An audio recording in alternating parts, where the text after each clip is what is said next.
Welcome back to the channel. This is Trendy Storm and you are watching third and final part of What If Naruto and Konoha 12 were betrayed by the Leaf. If you enjoyed this video, please like, share and subscribe to the channel. Now wasting no more time, let's start the story. West. Naruto and friends are attacked. A shiver went down Naruto's spine as they engaged in some light sparring. Sasuke, declared Naruto. Yeah, I feel it too, said Sasuke. In the center, an explosive tag landed. The gang leapt to safety. A squad of ninjas wearing the Iwa headband descended. They're the nins, then. We'll receive a fantastic deal on them. And the whore from Hyuga, someone said. The eyes of Hinata, Neji, and Naruto narrowed. Who sent you? Sasuke inquired. Nobody who should worry you. Planet Justu. Rockfall, said the nin. The nins began to get pelted by rocks. Shadow clone just you. Cover them, Naruto ordered. One more nin spoke. Earth just you. Sunken earth prison, said the nin. While attempting to keep the others safe, Naruto got caught in the just you. Naruto, Sasuke bellowed. I'm doing great. Let's eliminate these guys. Make use of Kaden. As the ESRTH started to scent up his body, Naruto spoke. Oh no. This is not where I'm dying. I need to come up with a solution. Naruto pondered. In his mind, a voice spoke abruptly. Master, call me by name. You alone can. The voice exclaimed. Your name? Said Naruto. Yes. You're aware of it. I can assist you only after you have spoken it and activated your powers. Tell him, Kyuubi. The voice said. Kid, that other voice deep within you. Dial that number. Kyuubi informed him.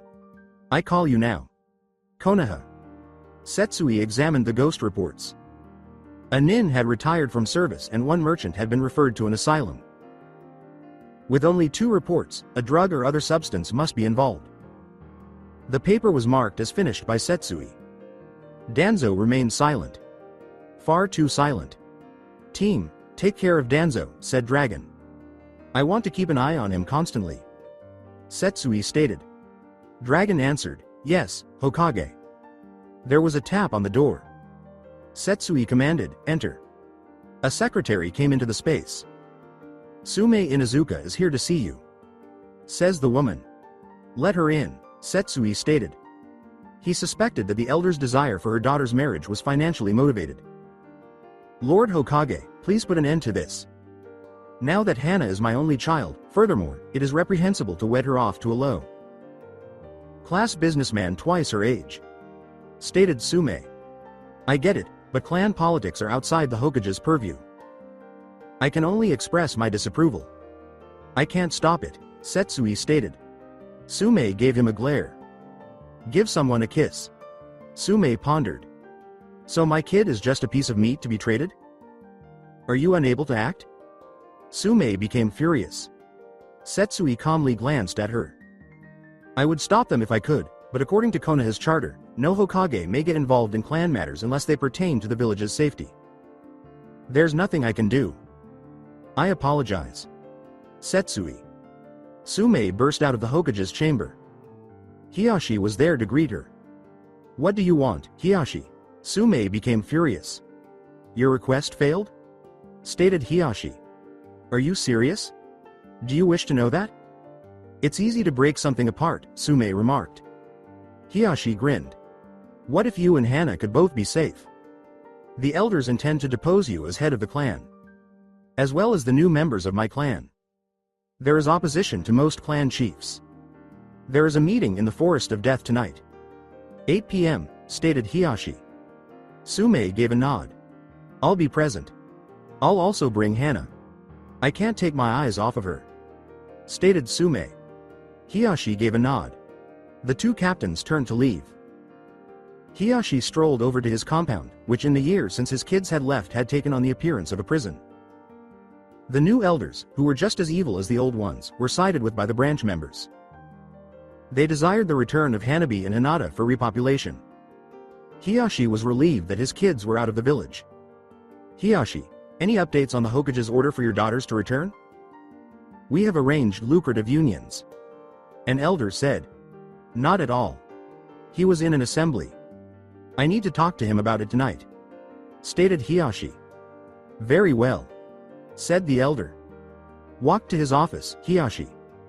Land and the compound held the lion's share of Hyuga wealth. But he was ready for anything. The scroll he carried held quite the sum. Hiyashi had to wait until the meeting to inform everyone of his choice. Time flew by as Hiyashi made his way to the Forest of Death. There was Sume, Hana, the original Ino, Shika, Sho Trio, and Shibi. Why this meeting in the forest, Hiyashi? Shibi inquired. I'm headed out of Konoha. My tribe has turned avaricious and power hungry. My children will not have to endure what I did, so I am happy they left, stated Hiyashi. It was Inochi who spoke. And where do you go? Even my clan wants me to ask the Hokage to reinstate Ino or remove me from my position as head of the clan. I would take my wife and head out if we had somewhere to go, stated Inochi. Me too. Because of the banishment, my clan has been putting pressure on me to resign as clan head, stated Choza. Shikaku uttered words. I hope we can. Maybe Yoshi would become her old self again, and I would find my son, said Shikaku. Shibi said something. My clan is also requesting that I resign. They think Shino betrayed the hive and was banished. My son followed orders and nearly lost his life as a result. After following instructions, he was exiled, said Shibi. I'm also heading out. I am bringing Hana with me. My daughter will not be sold as meat in a marriage. And perhaps I can locate him. As she turned the wedding band over in her hand, Sume spoke. Where are we able to go? I don't want to stay in Konoha any longer because it has turned into a shithole of greed, stated Inochi. Hiyashi grinned. Westerners. Above the wall, Hiyashi uttered. Western? Naturally, of course. The kids went there to protect themselves from the hunter ninjas. However, the fighters from the west are strong. What if they feel offended by our visit? Stated Choza. Hiyashi produced a kunai with a well-known inscription on the handle. That is Minato's kunai, you say? Are you implying that the west has allies? Shikaku inquired. Yes, and I'm leaving tonight, stated Hiyashi. The others agreed by meeting his gaze and nodding. At 2 p.m., meet at the gate. At that point, the guards shift. We will cross the wall in 5 minutes, stated Hiyashi. With a nod, the group departed. Hiyashi threw a rock and turned to face the tree. Ko toppled from the tree. Maestro Hiyashi, may I accompany you? I was unable to keep Lady Hinata safe, said Ko. Naturally, Ko. I was about to invite you to attend. No more seals cursed. Prepare yourself, stated Hiyashi. The pair strolled towards the compound. Well, Hiyashi? An elder said. The Hokage will discuss it with the daimyo. 2 days should tell us, stated Hiyashi. All right. I'm heading to bed, said the elder. Hiyashi went to his room and got to work sealing the things he needed. With its back to the right and its head turned to the left, he gazed over the village he called home. We shall be in the proper state. Hiyashi hurried to pack the things he needed into seals so he could go to bed. Konoha at 3 in the morning. The gathering spot had been reached by the group. Hiyashi was the only one with Ko, Sume with Hana and their ninja dogs, and the others with Shikaku and their wives. The group was holding out for the brief interval that separated guard changes. We never come back once we depart. Nins will be missed. Final opportunity to withdraw, stated Hiyashi. The unwavering resolve in his friend's eyes. He was certain they wouldn't give up. The group rushed through the gate as soon as they saw the opening because it was only open for a short while. They were all now fleeing westward. With his Kekkei Genkei active, Hiyashi was leading the group. The group continued until they had left Konoha behind. After that, they headed west in search of a fresh start. West, Naruto's battle. I call you now Shinra Hikari to Hai, said Naruto. In Naruto's hand materialized a sword of extraordinary beauty. Good day, sir. It's been a very long time. I've located you at last. Shall we now eliminate these adversaries? stated Shinra. Indeed. Now let's get them done. Hikari to high. Burning genius. Naruto yelled. A circle of fire and light formed the sword's claws. Naruto lunged ahead. As the rings struck the nins, they let out a scream and everything burned away until only ash remained. Naruto gazed at the exquisite sword he was holding. It was putting out power. You have the ability to alter my appearance, master. It doesn't bother me, stated Shinra.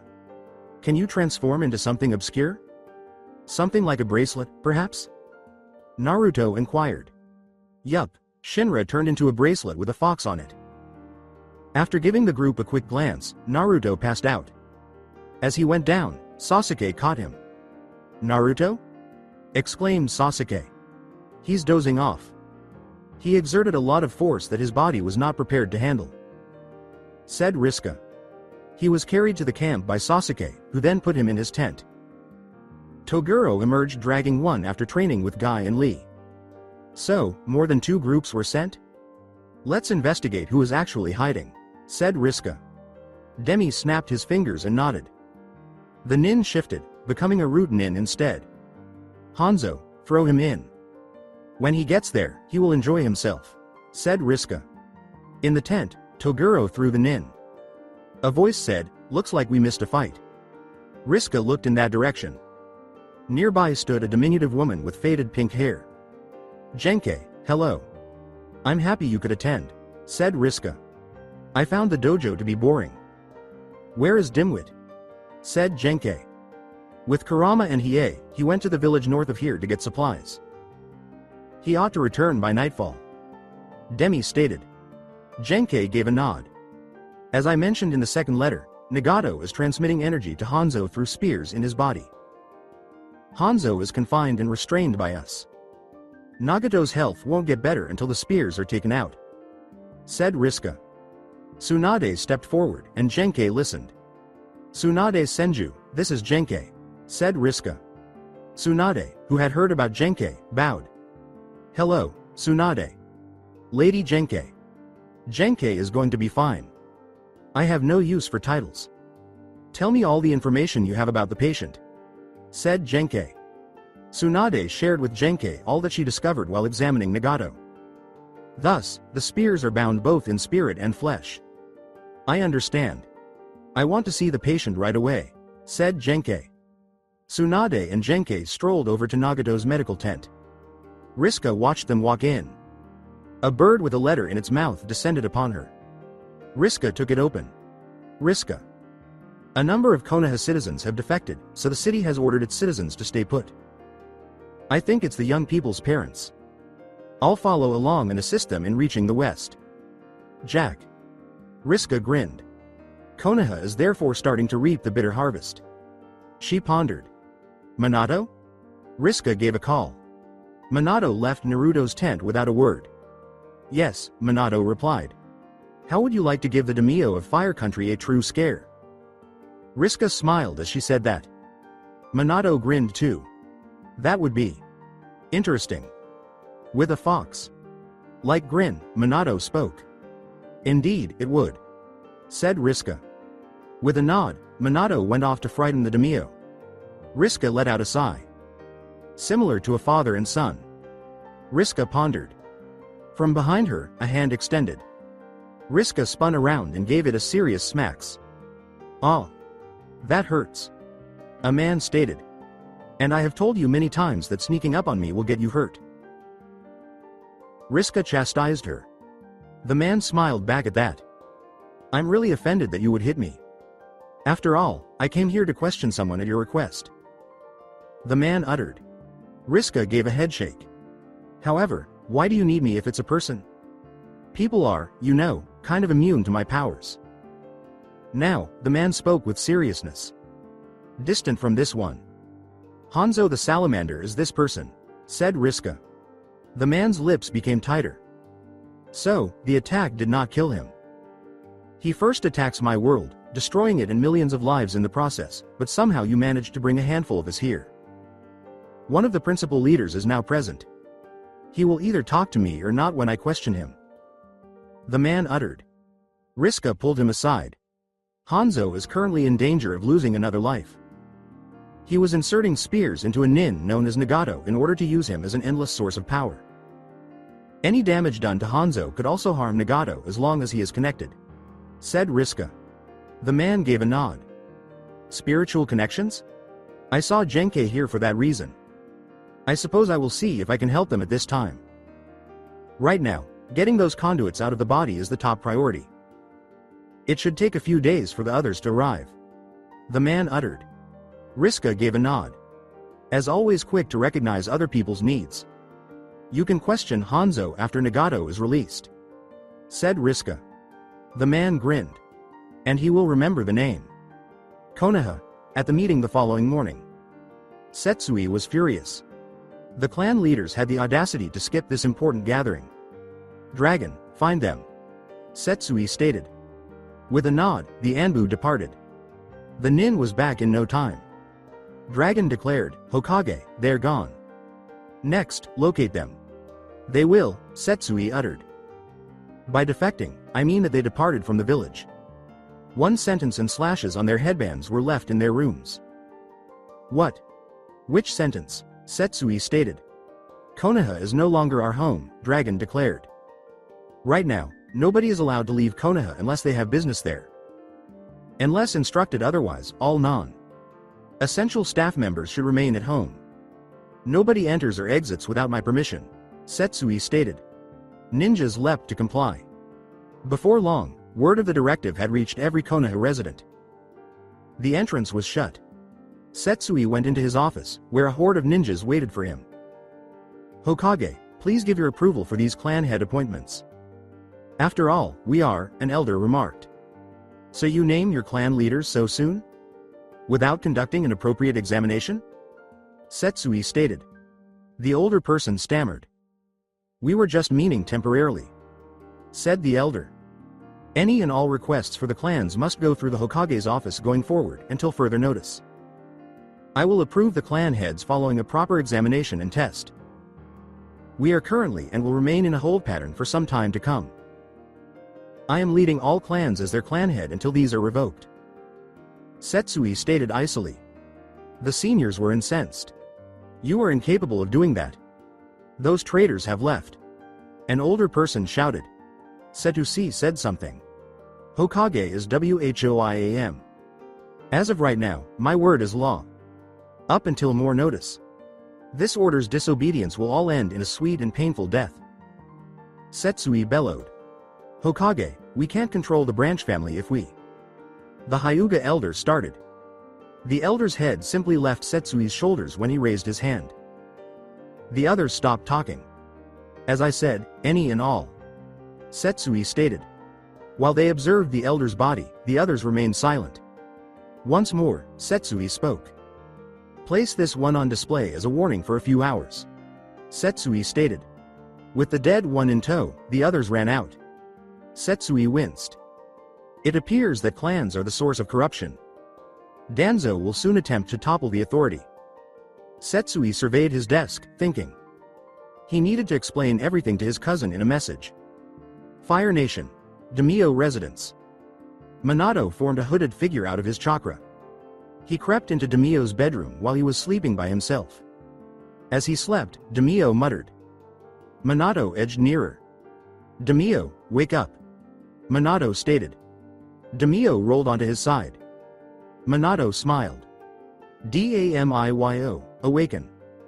Now is the right time for you to go wake. In the shape of a fiery demon, Minato spoke. When Demio awoke, a fire demon was standing next to his bed. He started to tremble in terror. You. What do you want?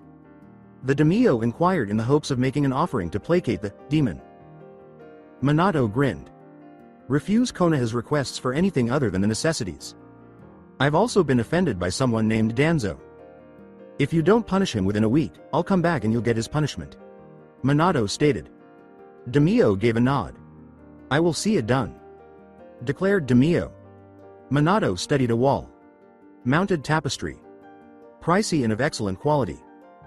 If you don't, the fate of the man in the tapestry will be your own 100 times over. Minato spoke before vanishing into flames. The daimyo trembled.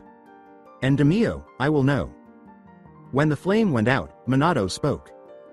Daimyo was aware that he would have to bear Prometheus' wrath. Muzan's castle. So your investigation revealed nothing? Gyoko was told by Muzan.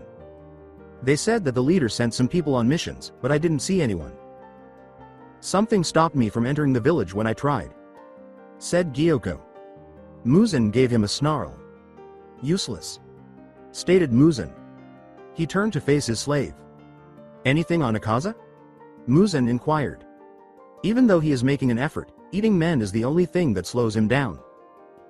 He would be better if he were like me. Maybe we ought to feed him a female? Stated Doma. A hand struck his shoulder violently.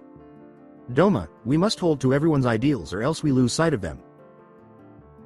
The man uttered. Doma turned to face him. Upper one Kokushibo, of course. I was only making a joke, stated Doma. Kokushibo turned to leave. Muzan gave a scowl. Go back and for the time being remain hidden. I've sent everyone, supplies, that should tide you over for a while, stated Muzan. There was a pluck and everyone departed. Muzan made his way to a particular room that contained Akaza's remains. There were only feet and a mouth showing. The voice said, L. Lord M. Muzan. With agony. Pointless. You wouldn't let me down. I'll let you exact your revenge as soon as you recover, stated Muzan. Why? Yes, my lord, said Akaza. Muzan left with a stern expression. The blue spider lily is necessary, thought Muzan. Daybreak was almost here. Hidan, come on. Now is the time to relax, stated Muzan. Hidan just went along mindlessly. A set of eyes observed Muzan vanish. The eyes vanished into the obscurity. Konoha. Letter daimyo. The villagers had been summoned to the town center by Setsui. He had perused the missive from daimyo. In private, he was happy. About Danzo, the daimyo had sent orders. He said something. Residents and nins of Konoha, our daimyo has given me orders. I'll read it aloud so everyone can hear it, Setsui stated. Danzo was grinning in private, satisfied that his messenger had completed her task. I, the Fire Daimyo, have issued an edict for the entire village, including the ninjas, Konoha citizens. As of reading this letter, Danzo Shimura will lose every title, fortune, position, and land. Additionally, he should be noted for betraying Konoha's ideals. Unless I give the order, he is not allowed to leave the village. On his back, he will receive 100 lashes. My word is law, and this is it. Until further notice, the Hokage is the ultimate authority over all of Konoha. Acknowledged. The daimyo. Setsui took a reading. As Danzo started to consider his options, two ninjas grabbed him. Danzo said something. Hokage, please have mercy on me. I require a place to reside. I'm an elderly man, said Danzo. Setsui grabbed a stick. Bring him forward, Setsui stated. Danzo attempted, but was unable, to open his chakra. It will be 100 lashes. Since you are still in charge of the infrastructure department, you will receive housing and compensation, Setsui stated. Ibiki approached, holding a whip. Ibiki gave Danzo 100 whippings while he was restrained. Danzo's back felt like leftover steak. Setsui said something. Go to the hospital with him. Then to his new residence, Setsui stated. Danzo was hauled off by two Anbu. Setsui said something. If anyone aids Danzo with anything concerning leaving the village or causing harm within, they will suffer the same punishment, Setsui stated. The villagers gave a nod of approval. Danzo received hospital care before being let go. He was shown to his new residence, a run down apartment complex by the two Anbu. Danzo grimaced. He was familiar with this location. Third-floor apartments were the only ones that were habitable. It featured an open kitchen, living room, bathroom, and bedroom. Danzo was enraged. I was beaten first, and then I was placed in the Kyubi brat's old apartment. I'll exact my revenge. Danzo pondered. A speaker from Anbu spoke. Your stuff is going to come at your house today. Since there is ample space here, the Hokage is also moving the infrastructure office. As agreed upon, you will receive your salary, stated the Anbu. Danzo had no expression on his face. When the Anbu vanished, Danzo lost his temper. With a cold mask of fury on his face, he stalked to the window. I'll make sure those who completed this pay. Danzo pondered as he observed his root nin carrying all of his belongings. Because Naruto's old apartment had seals that let the Hokage see what the resident was up to, Setsui had chosen to live there. As Danzo planned his retaliation, he was unaware of this. West. Alongside Kurama and Hiei, Yusuke strolled through the village's streets. Nezuko, Ume, Tengen, and Gyotaro had also arrived. I'm heading to this side's market. When we're done, we can meet here. The last time I visited a pharmacy, I left with more bruises than supplies. In addition, I'd like to get Keiko something, said Yusuke. I want to get Sakura a present. How are you doing, Hiei? Kurama inquired. I'll go with you, said Hiei. Kurama grinned. No present? Along with the others is Yukina, stated Kurama. Hiei stated, that goes without saying. Is she the only one, too? We both noticed your way of staring at Ino. As Yusuke spoke, Hiei blushed. She is merely an ally. Not a thing more, said Hiei. Kurama said something. Hello, it's been a long time since we became friends. Why not tell Ino that you genuinely like her? Kurama inquired. Hiei gave him a fierce look. Yes, it's possible that she is unaware of your fondness for her. I don't think she's the kind to express her emotions so readily. You like Ino, I have Keiko, Kurobawa has Yukina, and Kurama has Sakura. Simply ask her out on a date, said Yusuke. What? That is not something I am capable of, said Hiei. Kurama and Yusuke both shook their heads. Gyotaro and Tengen were on the other side of the market, allowing the girls to shop. Nezuko could move around easily because of the dense cloud cover. Ume was examining a hair ribbon. Adorned stall when a man walked up to her. Come here, honey, keep me company, the inebriated man said. Ume turned to face Tengen and Gyotaro, who were standing a short distance away. Sensing something was amiss, Nezuko turned to look at Ume. Thank you, but no. My brothers are anticipating our arrival, said Ume. The man extended his hand and seized her garments. Listen, girly I'll give them a couple of coins, the man uttered. Nezuko attempted to pry off the man's hand in an attempt to avoid hurting anyone. She didn't want to kill him, even though Ume could call her obese. With his free hand, he slapped her back. Ume did the only thing she could after being shocked. Brothers, Ume bellowed. Attempting to drag Ume and Nezuko away, the man laughed. The man's body was suddenly covered in two shadows. Let go of our little sisters. With a tone of ice, Tengen spoke. When the man turned around, he saw Gyotaro and Tengen staring at him with horrifying expressions on their faces. I promised her I would reimburse you. She's being challenging, the man uttered. Gyotaro squinted his eyes. They were now surrounded by a group of men. Scum. Those are kids. The throng started to murmur. The man was shocked. You can pay for anything with enough money. It is possible to bring anyone, the man uttered.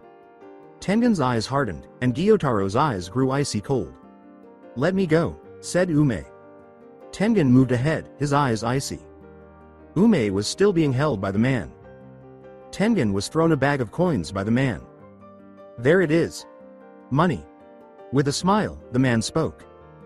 Just as Tengen was about to lose his cool, a smooth, silky voice spoke. The girl expressed her desire to be alone with you. Take your money, then exit, the voice said. The man turned to see a tall man wearing a red suit and spiky white hair. Despite his slight build and gait, his posture conveyed a lot. And you are? The man uttered. I'm Ban, the fox sin of greed. The man chuckled. Take that money, you deserve it. I have an abundance, the man uttered. Ban squinted his eyes. There are women who would be delighted to have you visit, but you instead chose to attack two of my friend's kids. You don't appeal to me, Ban stated. As Ban spoke, the man laughed. Listern, I want fresh meat, but these ladies are good too. Boys, get rid of these scumbags, the man uttered. Tengen, Ban, and Gyotaro were attacked by a gang of men. "Oh my god. These guys cannot be killed," stated Tengen.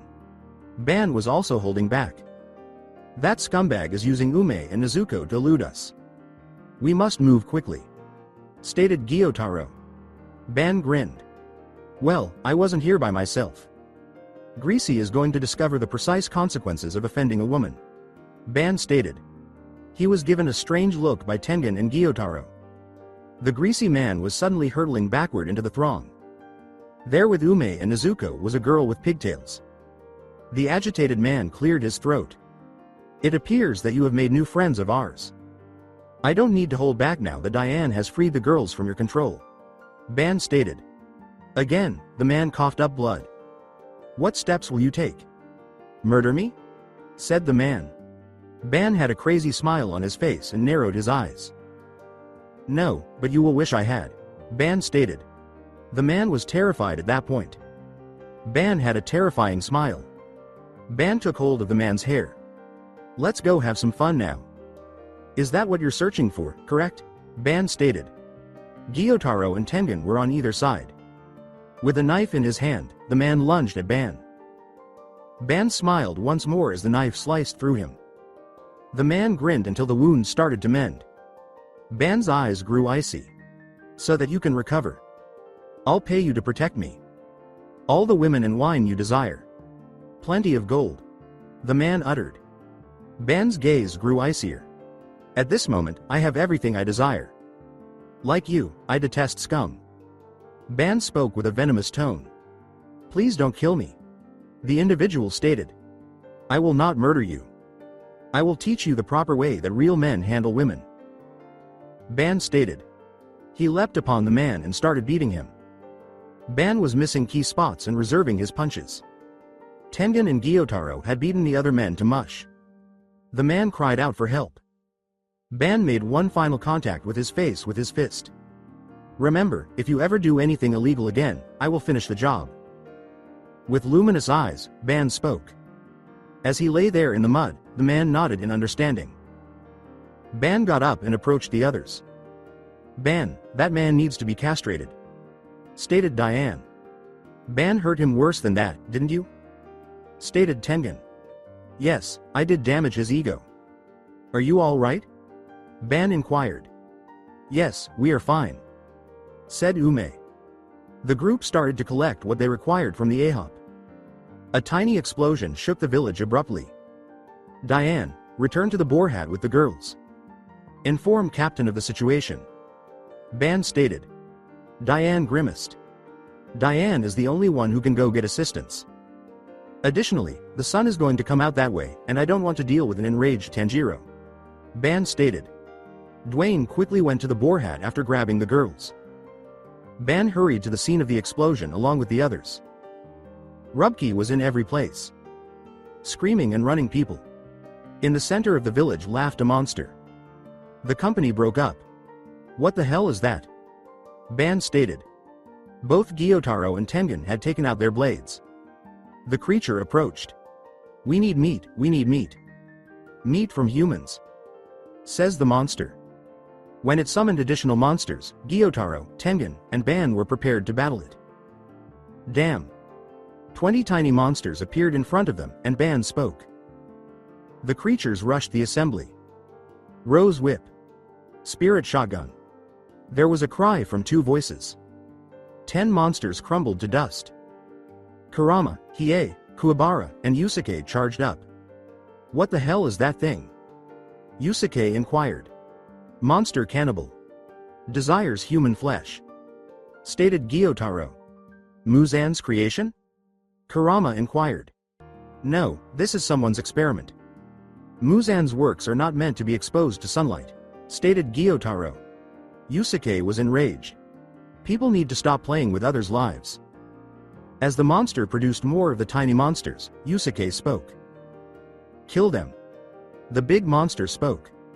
The big monster was able to gain strength as the small monsters launched another attack. "Take this." Launching an orb of power at the group, the monster said. The group was unable to evade the assault. A different voice yelled. "Full counter." Camp West. Gazing at the spears in Nagato's back, Genkai looked. They were connected to both his mortal body and spirit energy. To take them all out would require extremely deft hands. First, we must spiritually separate these from Hanzo. That will allow us to work for a while before questioning Hanzo. Even though I can break the spirit bonds, it will hurt, said Genkai. Looked at her, Nagato. I don't mind the pain if it means I get my freedom and body back, stated Nagato. Genkai gave him a look. Although your body won't be severely injured, it will feel like something is tearing. If you were unconscious, that would be ideal, said Genkai. Nagato grinned. Yes, I see, stated Nagato. Tsunade and Genkai left the medical tent. So, how long before we can remove those things? Tsunade inquired. Genkai gave her a look. It is best to act sooner rather than later. In an hour, I can begin removing them. After that, you'll be able to take them out physically, said Genkai. Tsunade gave a nod and proceeded to inform Blackjack to get ready. Genkai approached Riska and Kushina, who were having a conversation with a man wearing an eye blindfold and having silver white hair. Genkai grinned at it. So, you're the one questioning Hanzo, Gojo? Genkai inquired. Gojo grinned as he turned around. Indeed, Genkai. Could you take the spears off? Gojo inquired. Genkai gave a nod. Indeed, who would have guessed that a cursed item was in use? Hanzo needs to give some clarification on that, said Genkai. Riska had a shocked expression. Cursed object? Riska queried. Like spirits doomed. Dark energy charged these spears, giving their users control over the wearer. Hanzo did not utilize chakra prior to their arrival, stated Gojo. That means that another person was controlling Hanzo. We must attempt to ascertain that, said Riska. That was something she had considered.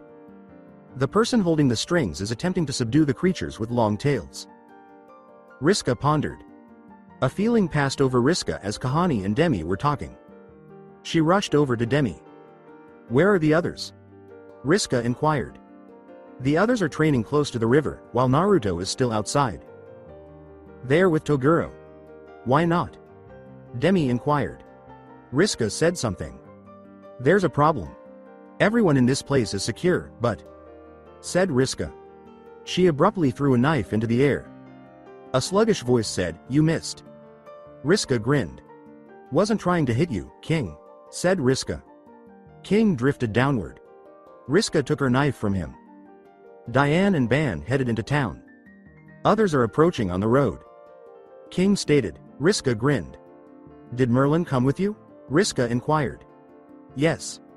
Everyone showed up, King remarked. All right. Invite her to join you here. I would like her to investigate something for me, said Riska. King appeared disinterested. All right, King replied. Gojo approached. Hi, King. Where are the others? Gojo inquired. At the headgear for boars. If you're here, it suggests that Riska has discovered something intriguing because she wants Merlin, King stated. Gojo grinned. You're welcome to say that. I'm going to show a piece of scum what happens when you tamper with powers beyond your comprehension once I wait for the medics to finish their work.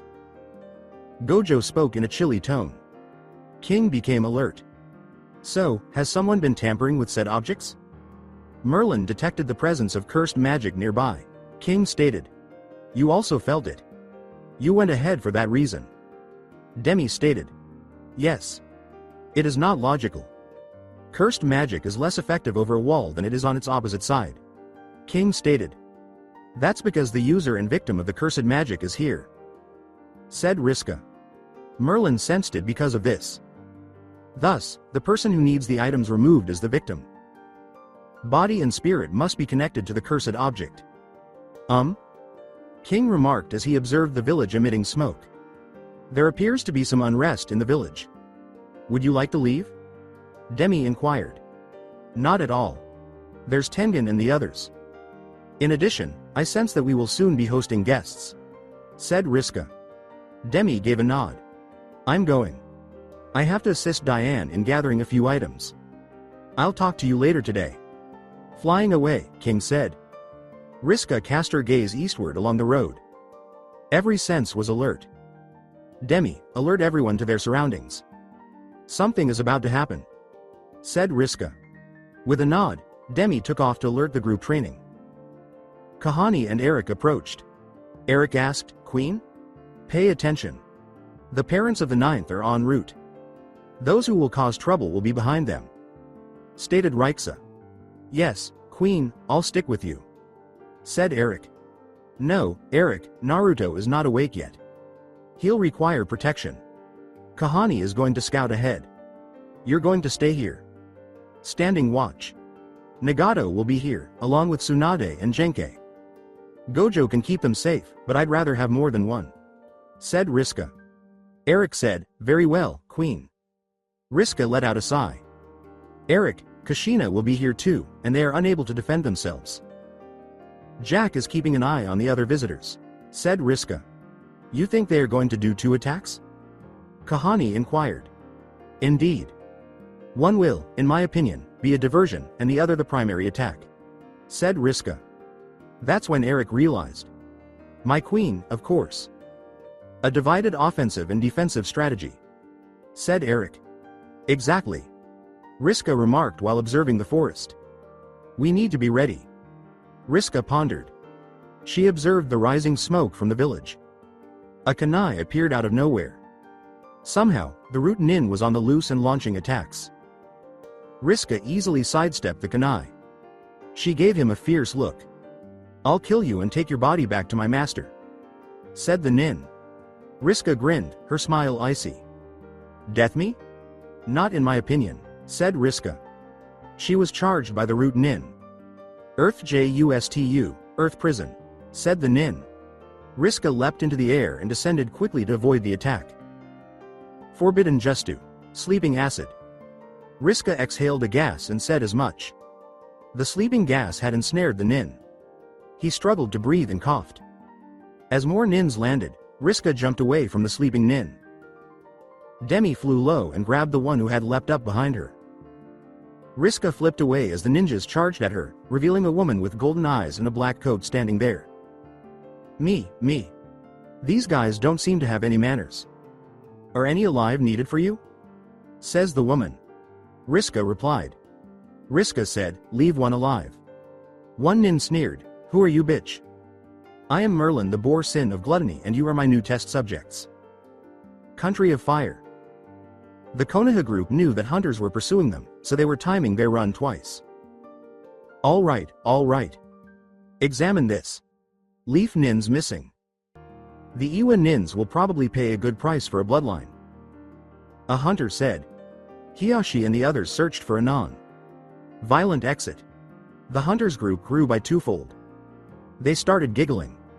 Until a fire shadow appeared in front of them, the group was prepared to engage in combat. You want them, you have to go through me, the man uttered. That voice was familiar to the clan chiefs. But you died? Stated Hiyashi. The shadow spoke, long story. Who are you? I'm Minato Namikaze, the Yellow Flash. The hunters were taken aback. The fourth Hokage, Konoha's Yellow Flash, was still alive. The unknowing nins flipped through the bingo book. There was a black slash by his name, signifying death. He had terrifying information. One of the nins said, Boss, maybe we should go? This is not a henge. At the time of the Kyuubi attack, the Yellow Flash perished. Assail him, said the leader. Minato was behind the leader before any of them could make a move. I'll give you an option now. Step back and pretend you saw a ghost, or pass away. It's your decision, Minato stated. The ninth leader answered. You'll be the one to die, said the leader nin. You can't fix stupid. As he fatally struck the ninja with a kunai deep in the nape of his neck, Minato uttered those words. Then the group launched an assault. One was gesturing with his hands to make a fireball, but he was unable to finish it because Minato suddenly materialized in front of him and quickly severed his hands. Then, unable to continue fighting, the nin fell to his knees. When Minato suddenly vanished, the other two charged at him from opposing sides, only to impale and kill each other. The one who had requested to withdraw was the final nin. He hadn't made any movement. Are you going to attack me too? Minato inquired. No, I'm not at all. All I want is to get away from this monster mentality somewhere. When they bought me in Karg, they made that promise to me. Said the nin. Why would anyone treat you like a monster? Inochi inquired. When the nin took off his mask, his ice blue hair, one green and one blue eye, and 3 long diagonal scars across his face were all visible. He was perhaps 15 years old. Minato grinned. Then accompany us to the west. If you were different, nobody would give a damn over there. If anything, you'll discover that what sets you apart is your difference. Minato stated. Tears filled the boy's eyes as he gazed at him. Really? The young man inquired. Yes, Minato replied. The boy removed the hunter's clothes to reveal a blue tunic and leggings. He grinned. My name is Henneth. The boy uttered those words. That's when Minato understood. The boy came from a desolate, war-torn country far to the south. The boy felt alone because most of the people there are extremely tan. In what way did you get here? The southwest is where you were from, Minato inquired. My parents were hungry and died, but they still loved me. The villagers wanted me dead because they thought I was the cause. Though it is unfair to pit one crippled man against many, my uncle tried to shield me. The elder sold me as a slave because he could not bear to kill me. After bringing me to Karg and teaching me the local tongue, the traders sold me. That happened when I was 12 years old. Said Henneth. Minato gave a headshake. Hiyashi remained silent, as did the rest. Minato, if you are alive, is Kushina alive as well? Sume inquired. Minato grinned. Indeed. We are aware of the village's fate. The way they handled Naruto. I have no idea what I was contemplating. Minato stated. Shikaku uttered words. You took a decision that the majority of people couldn't. Before the civilians and Danzo intervened, we never detested Naruto and always attempted to assist him. We tried our best to assist those in the shadows, but even so, we had to exercise extreme caution. Said Shikaku. How about we talk more once we are over the wall? Minato stated. When root nins fell from the trees, the group started to move. You guys are betrayed. One of the nin stated, we have been assigned to return you for retraining. Danzo activates his sleeper cells. Shoza said, like hell you will. The flash bombs go off. Hold them in check. The nin said, the master has asked for it. A silhouette emerged silently from the trees just as the ninjas prepared to strike. One nin was surprised. Huh? Asked the ninja. A hand swept over his body, immobilizing him. He was immobile but could breathe. The figure approached the other nins silently. One of the nin called out, who are you? You should not be concerned about my name. Just be aware that my queen has given me authority to ensure everyone gathered here is safe. The man uttered. The nins mocked. Nobody at all. Everyone can become useless due to pressure points. Said the nin. The group noticed a man with black and white hair standing there as the fog lifted. More emaciated than bulky, with a powerful aura. I'll return you to your master. He'll make better use of your body than you know, said the nin. The man grinned. You could give it a shot. You can struggle, but I promise you will ultimately perish. You are but an insignificant bit of dirt under the soil. Dwelling snail's fingernails, the man uttered. We are the greatest warriors of the master. How dare you talk to us in that manner? Murder him. The lone man was charged by the nins. Hiyashi tried to assist him, but Minato stopped him. He is all right. He's capable of handling it. Minato stated. Staring at him was Hiyashi. The man just grinned. One nin said, tossing him a bunch of kunai and saying, take this. If that's your best, this will be easy. The man uttered. Another nin took hold of him. The nin declared, you're dead. The man spoke, grinning. Dark mist illusion, the man uttered. Suddenly, there was a dark mist over the nins, making it hard to see. The other root nin was killed by the kunai attack. What? Where have you gone? Said one nin. A shiver of laughter rose from the black mist. I informed you. You are going to pass away, the man uttered. A single nin pushed the voice. You are in my world, my domain, the man uttered. Who are you? As another of his goop died, the ninja spoke. I'll tell you since you're going to die soon. Jack the Phantasm King is who I am, said Jack. Despite the black mist surrounding them, the root nins were afraid. The King of Phantasms? Not possible. One nin said, those were stories told to kids to get them to behave. Yes, I wrote these stories, but the real story is far more sinister. You see, those who asked for my assistance betrayed me. They feared me, so they left me for dead. My queen discovered me, gave me another chance, and I vanquished the evil within those people. They lived like trash and died as it. You'll now be joining them, too, said Jack. One nin shouted, we'll see about that. It's over. As he emerged from the mist and walked down into the final three, Jack spoke. When they attacked, he swung his sword quickly and cut them in half. One was alive, but he was immobile. Jack faced the ninja. Now you will carry a message to your leader. With white eyes, Jack spoke. The nin's body was encircled and penetrated by dark tendrils of powers, causing him to scream. He stopped talking soon. Go see your master. Give the alert to him, said Jack. The nin bolted for it. Should we be concerned? Stated Inochi. Minato grinned. Jack is one of us, though.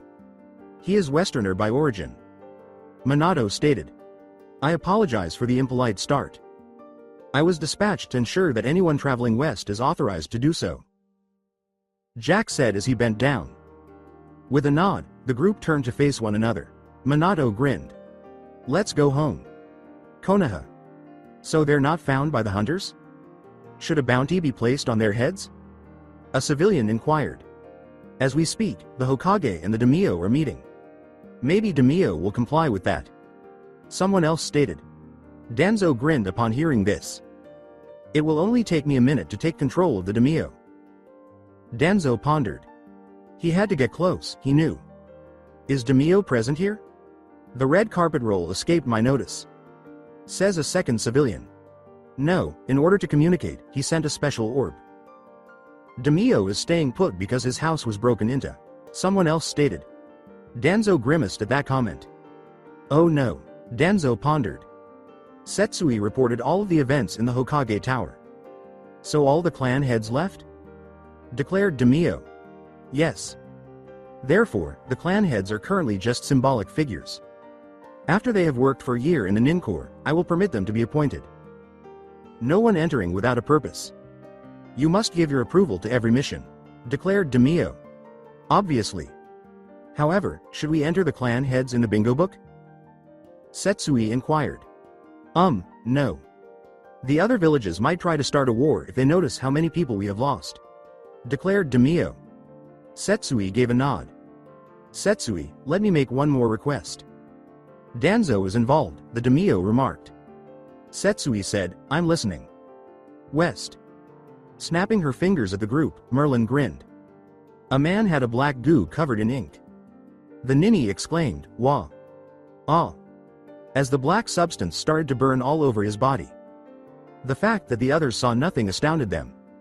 Merlin grinned. A fresh advancement.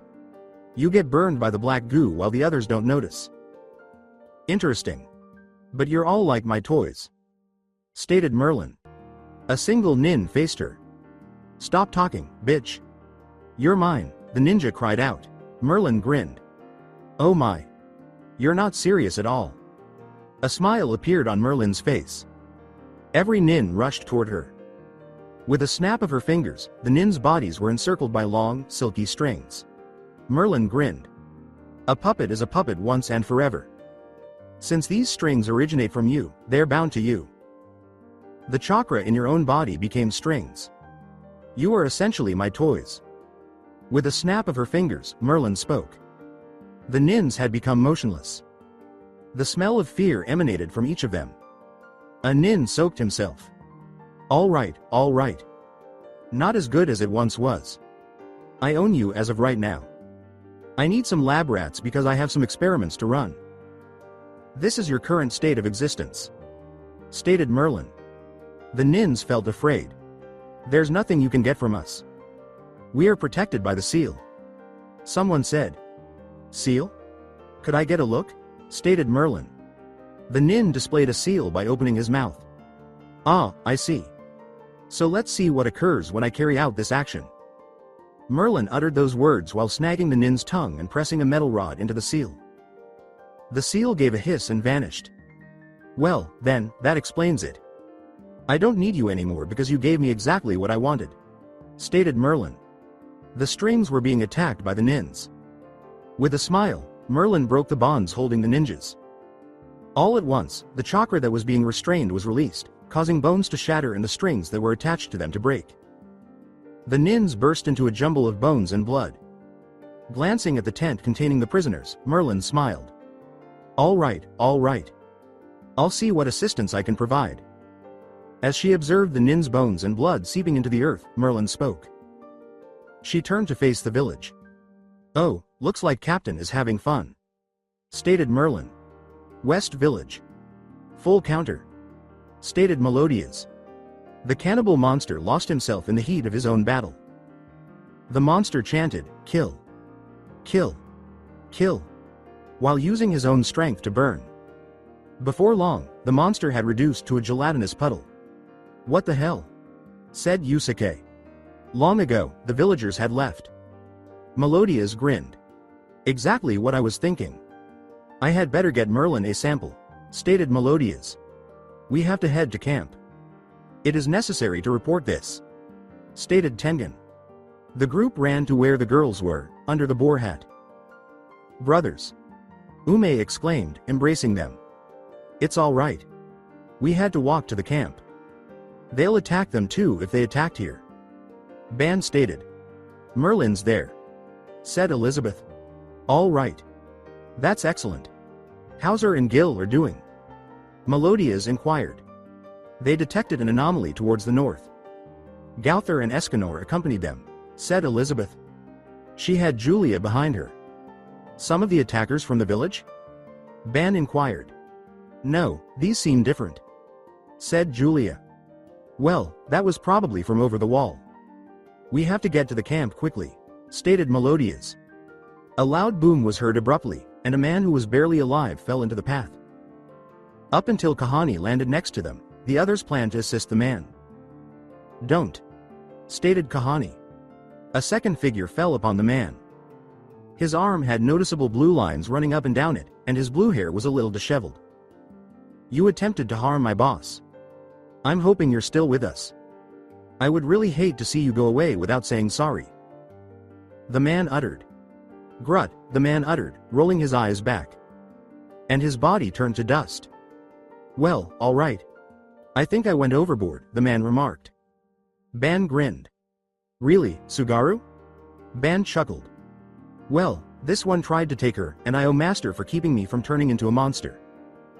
With Gauther, I left them, stated Sugaru. Gauther approached carrying a cage for birds and a girl dressed as a maid. Hello, Lady Ao Rindo, stated Melodias. Hi there, Melodias. It's okay, Sugaru. Something came from the birdcage. Of course, Master, I am your assistant and protector, stated Sugaru. Indeed. The voice said. Hey, Sugaru, don't you think that Lady Ao would like it if she could see us? Ban stated. Yes, that could be preferable. Shizuku, what are your thoughts? Sugaru inquired. The maid gave him a sneer.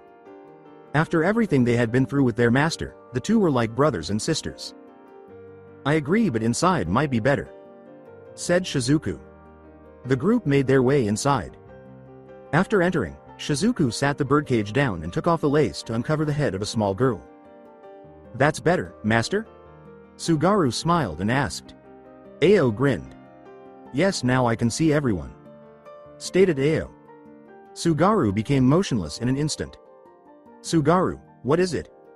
Ao inquired. Now, the Oni killer's face was icy cold. They're here. Camp West. Gojo was waiting for the procedure to be completed. All that could be done was wait. Apart from a few idiotic attacks, everything was quiet. He observed Tanjiro, Inosuke, and the rest of the group training under Naruto. Riska had saved Gojo and his students when a curse user used a forbidden curse technique that gave him the ability to assign special grades. Retrospection. Gojo was worn out. This cursed spirit belonged to a very elite class. I must put an end to it. As he watched his friends, students battle the user, Gojo pondered.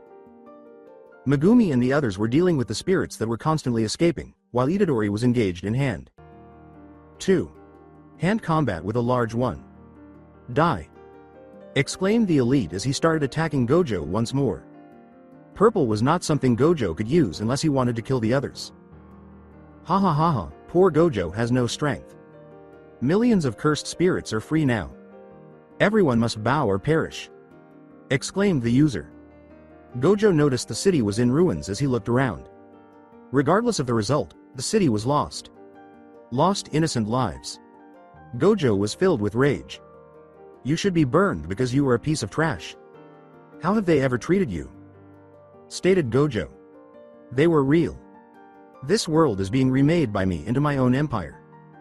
Now perish. Exclaimed the user. Gojo was aware that he needed to take action, but he was also aware that shooting purple would kill the others. To aid in defeating Gojo and the others, the user summoned additional spirits. Geto, your friend, employed such cursed spirits. He was foolish and weak, the user remarked. Gojo narrowed his eyes. You're not allowed to mention his name. I had to kill him again because a scumbag like you took over his body. Gojo bellowed. The user watched more spirits pursue Gojo with a smile on his face. Those who have already been defeated are already clamoring for bloodshed. The man exclaimed, they will destroy you and every user of Jujutsu. The spirit that Gojo was battling was suddenly defeated by a man with wings. The user gave a furrowed look. The man asked, more Jujutsu users? The voice of a woman said, not quite. Gojo turned to see a long-haired, dark-haired woman. The person chuckled. So what more to play with? The man let out a cry. All the woman could do was smile. The cursed spirits vanished without warning. What? The person stated. With a cold smile, the woman smirked. This timeline is in disarray because of you. The only way to reverse the timeline is to kill yourself, but the hatred and loss of life you have caused these people will endure forever. Says the woman. The user grinned as he looked up. My master the salamander told me to destroy this world and I will. The individual stated. Gojo fixed the man's gaze. I can save you and the others fighting with you from him, but you will have to leave this world. Said the woman. And the others humans? Gojo inquired. He sowed hatred that cannot be undone. If you and the others stay, more lives will be lost, the woman uttered. All right, gentlemen. Retract. Gojo bellowed. Megumi, Mai, Itadori, and the others retreated from the onslaught. The female raised her servants. The harvest you have reaped is bitter. Break your soul, says the woman. Screaming, the malevolent user grabbed his body. The user exclaimed, ah. The woman's entourage radiated violet. Gojo never experienced the power of the other worlds, but he was aware that they existed. Now what? These individuals will desire our heads. Danzo lost his mind over that user. He altered the course of events here even with the Star Tengen's power. Stated Gojo. The woman said, come with me to my world.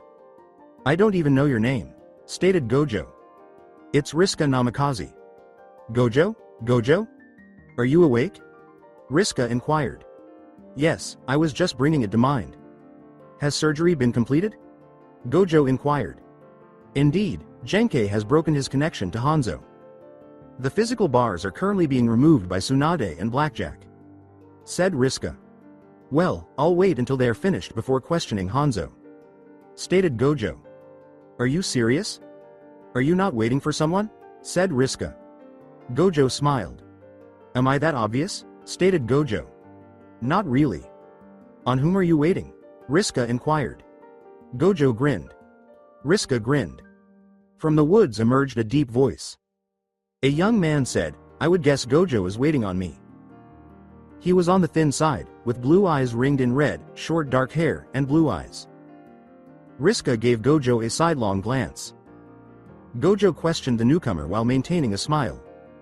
Hey, Anos, you want to help me question Hanzo the salamander? Stated Gojo. Anos grinned. Obviously. I left Itadori and the others with my subordinates.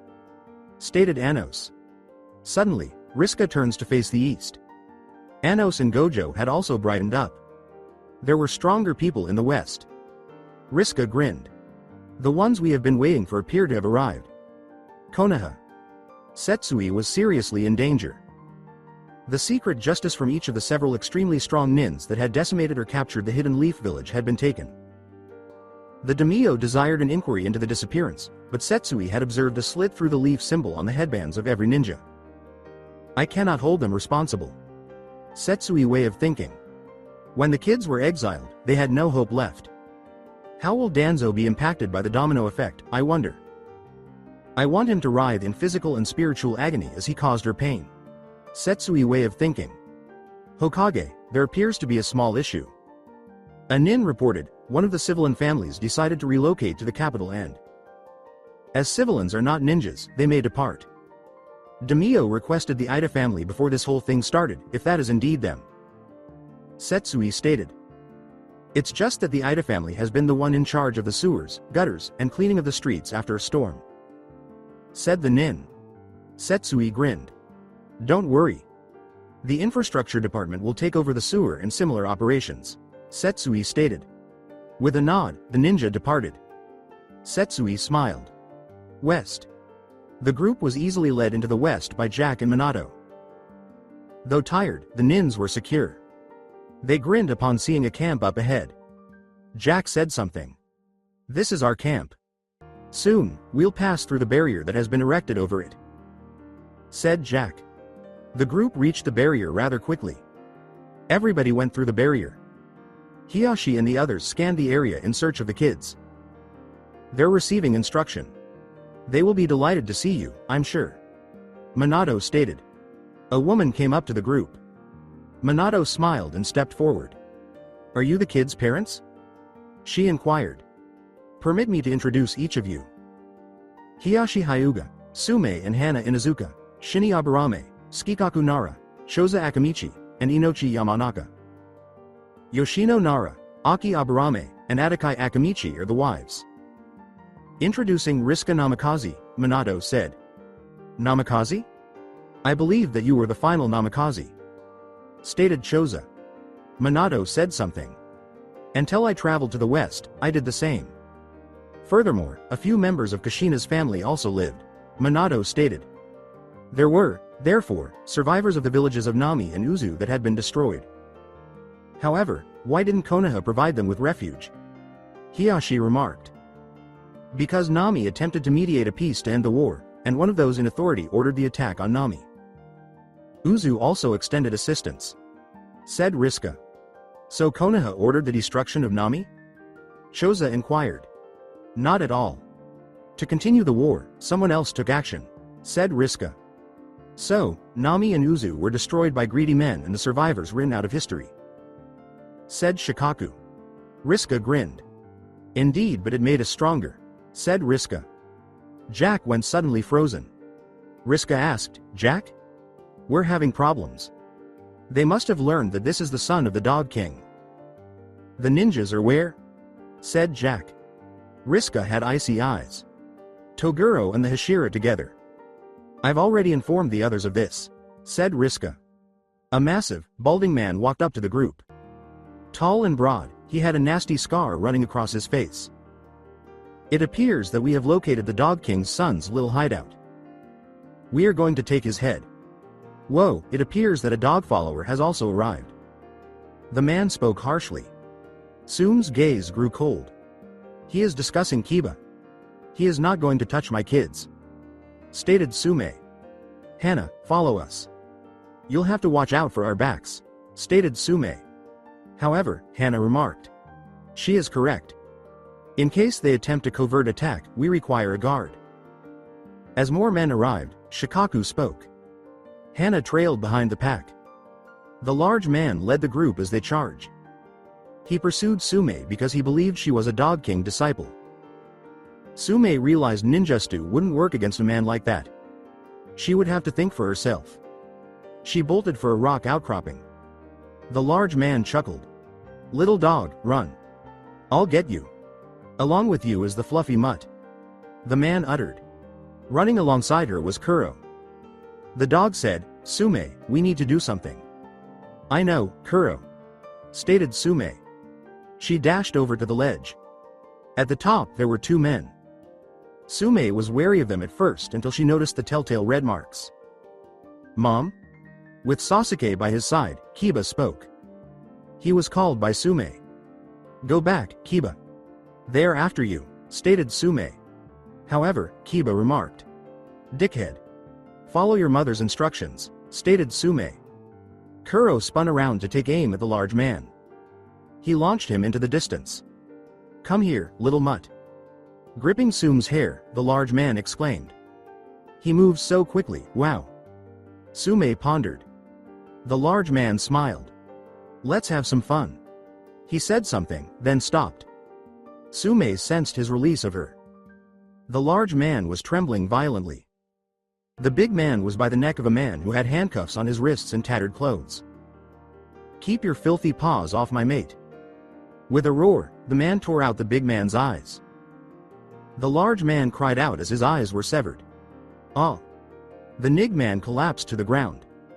The large man gasped, "How did you escape?" "Easy. I broke your master's body apart after luring him inside.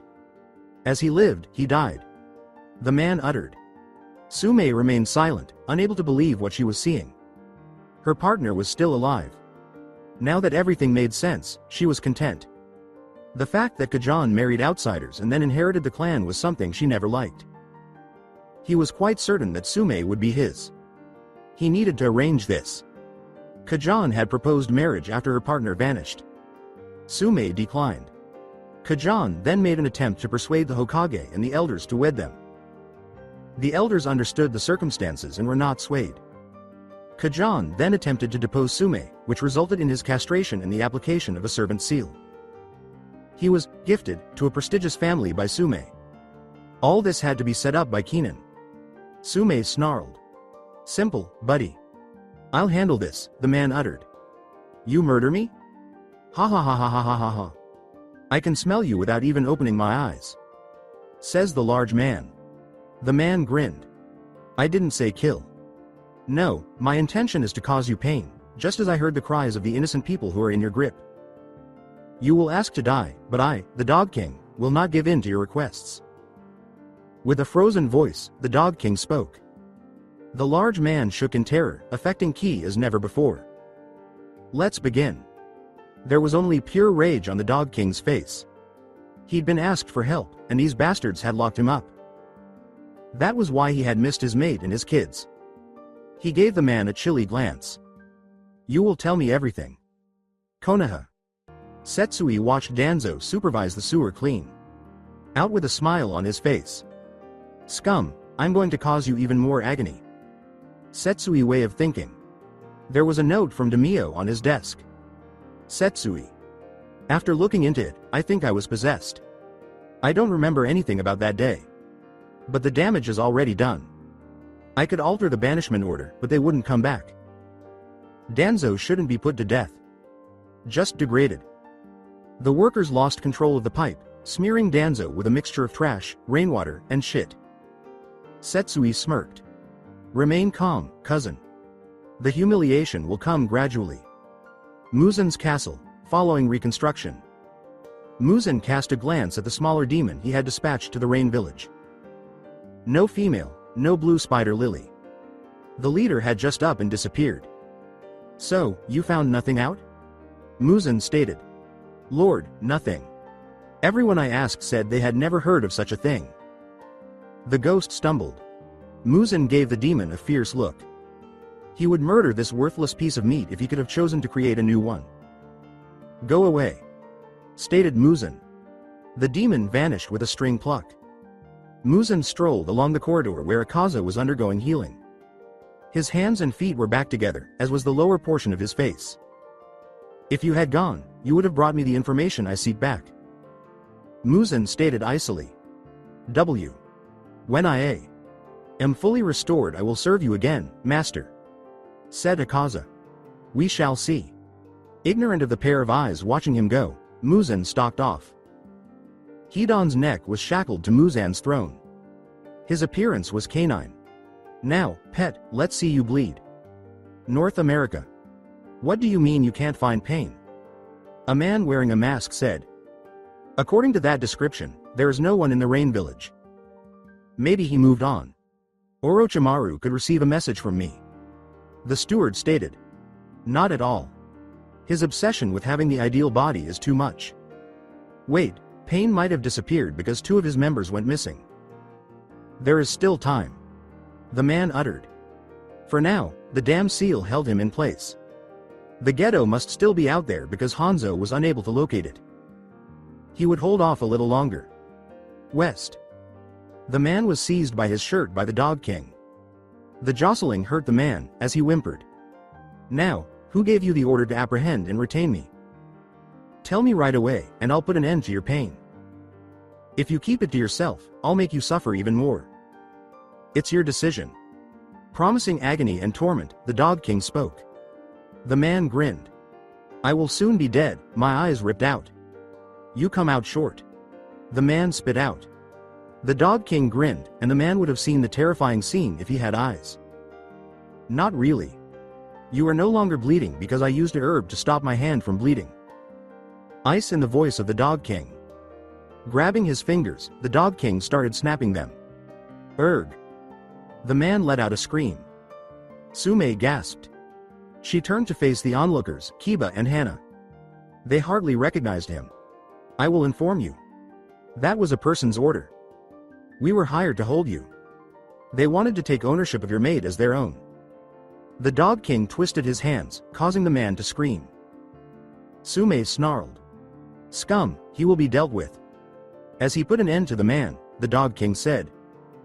I already dealt with him. As the Dog King approached Sune, she spoke. Little mate, it has been years. He spoke quietly. Sume replied, 13 years. The siblings were regarded by the Dog King. Hana and Kiba? He stated. Sume replied, yes. They were pups when I left. With sorrow, he said. Hana approached them with a step. Papa? Stated Hana. Yes, Hana. Said the Dog King. Hana gave him a strong hug. Mum? Is Papa really here? Kiba inquired. Yes, Sume replied to Kiba. Kiba glanced at his folks. Another question, why are you here? The castle of Muzan. The eyes observed the healing of Akaza. The painful process moved slowly. The demon that Muzan had banished was followed by the eyes. In front of the eyes, the demon came to a stop. The demon questioned, Are you all right, Lord Doma? Ah, so sweet of you to care. As he made his way to Akaza's room, Doma laughed. He went in and saw Akaza receiving care. Oh, Lord Akaza, how are you feeling today? Doma grinned and said. Kill you. Akaza trailed off. You can try, Doma grinned and said. After removing a vial, he added blood to the mixture used to treat Akaza. Then, he sealed the vial and tucked it into his robe. Akaza snarled. WH. What do you want? Akaza gave a growl. Oh, not really anything. I've brought in a new supply of people for us that no one will be without. Stated Doma. Must be men. Akaza mockingly remarked. Indeed. Well, I have to leave now. Doma remarked as she left Akaza's room. He kept walking until he encountered the Biwa woman. Biwa, send me home please. Doma grinned and said. After a swift maneuver, he returned to his cabin. Doma approached the door grinning. When he opened it, he saw smiling women smiling and going about their days. Doma shut the entrance. He was a man of great caution. He wrote a letter and used a crystal to send it as soon as he was sure Muzan's little spy was gone. As soon as the spy entered the room, he grinned. Doma had a cunning plan to get past him. Lin, do you know how Lord Muzan would reward you if you killed a Hashira? Doma inquired. The demon stumbled, no. At least a smaller moon. Consider that. Stated Doma. Lin's eyes glowed. Ordered? I am going to murder Hashira. As he entered the hallway, the demon spoke. Doma grinned. The sun had already set when Lin went Hashira hunting. The knife that took his life was hidden from him. Doma emerged from behind him and inserted his blade into its concealed sheath. That's one-handled, then. Muzan won't be sending one more for a while. As Doma watched the body turn to dust, he thought. Lin started crying as he thought back to his past. Before long, nothing remained. Doma strolled towards his own compound. There was a letter waiting for him. He grinned as he read it after opening it. Everything was going according to plan. West. Why are you here? The parents turned to face their kids. The question hung there for a moment. We made the decision to disappear from Konoha. The Konoha ideal has faded, stated Hiyashi. Neji, Hanabi, and Hinata all gave him a detached glance. Shika's mother Yoshino saw her son. She gave him a powerful hug. Shika said, "Mom, I need to breathe." Basically, because they are avaricious little shits who try to sell girls into marriage or worse, all the clans wanted us gone, stated Sume. Kiba gave the dog king a growl cane. I bet seeing my dad sent you guys for a loop. Naruto uttered his signature smile. Yeah, imagine the dead Hokage pops up and goes hi, stated Inochi. Minato smiled. Before long, everyone was chatting away. So, you plan to unite the Western lands? Shikaku inquired. Hopefully. Though I believe we can at least get started here, it will take time, said Naruto.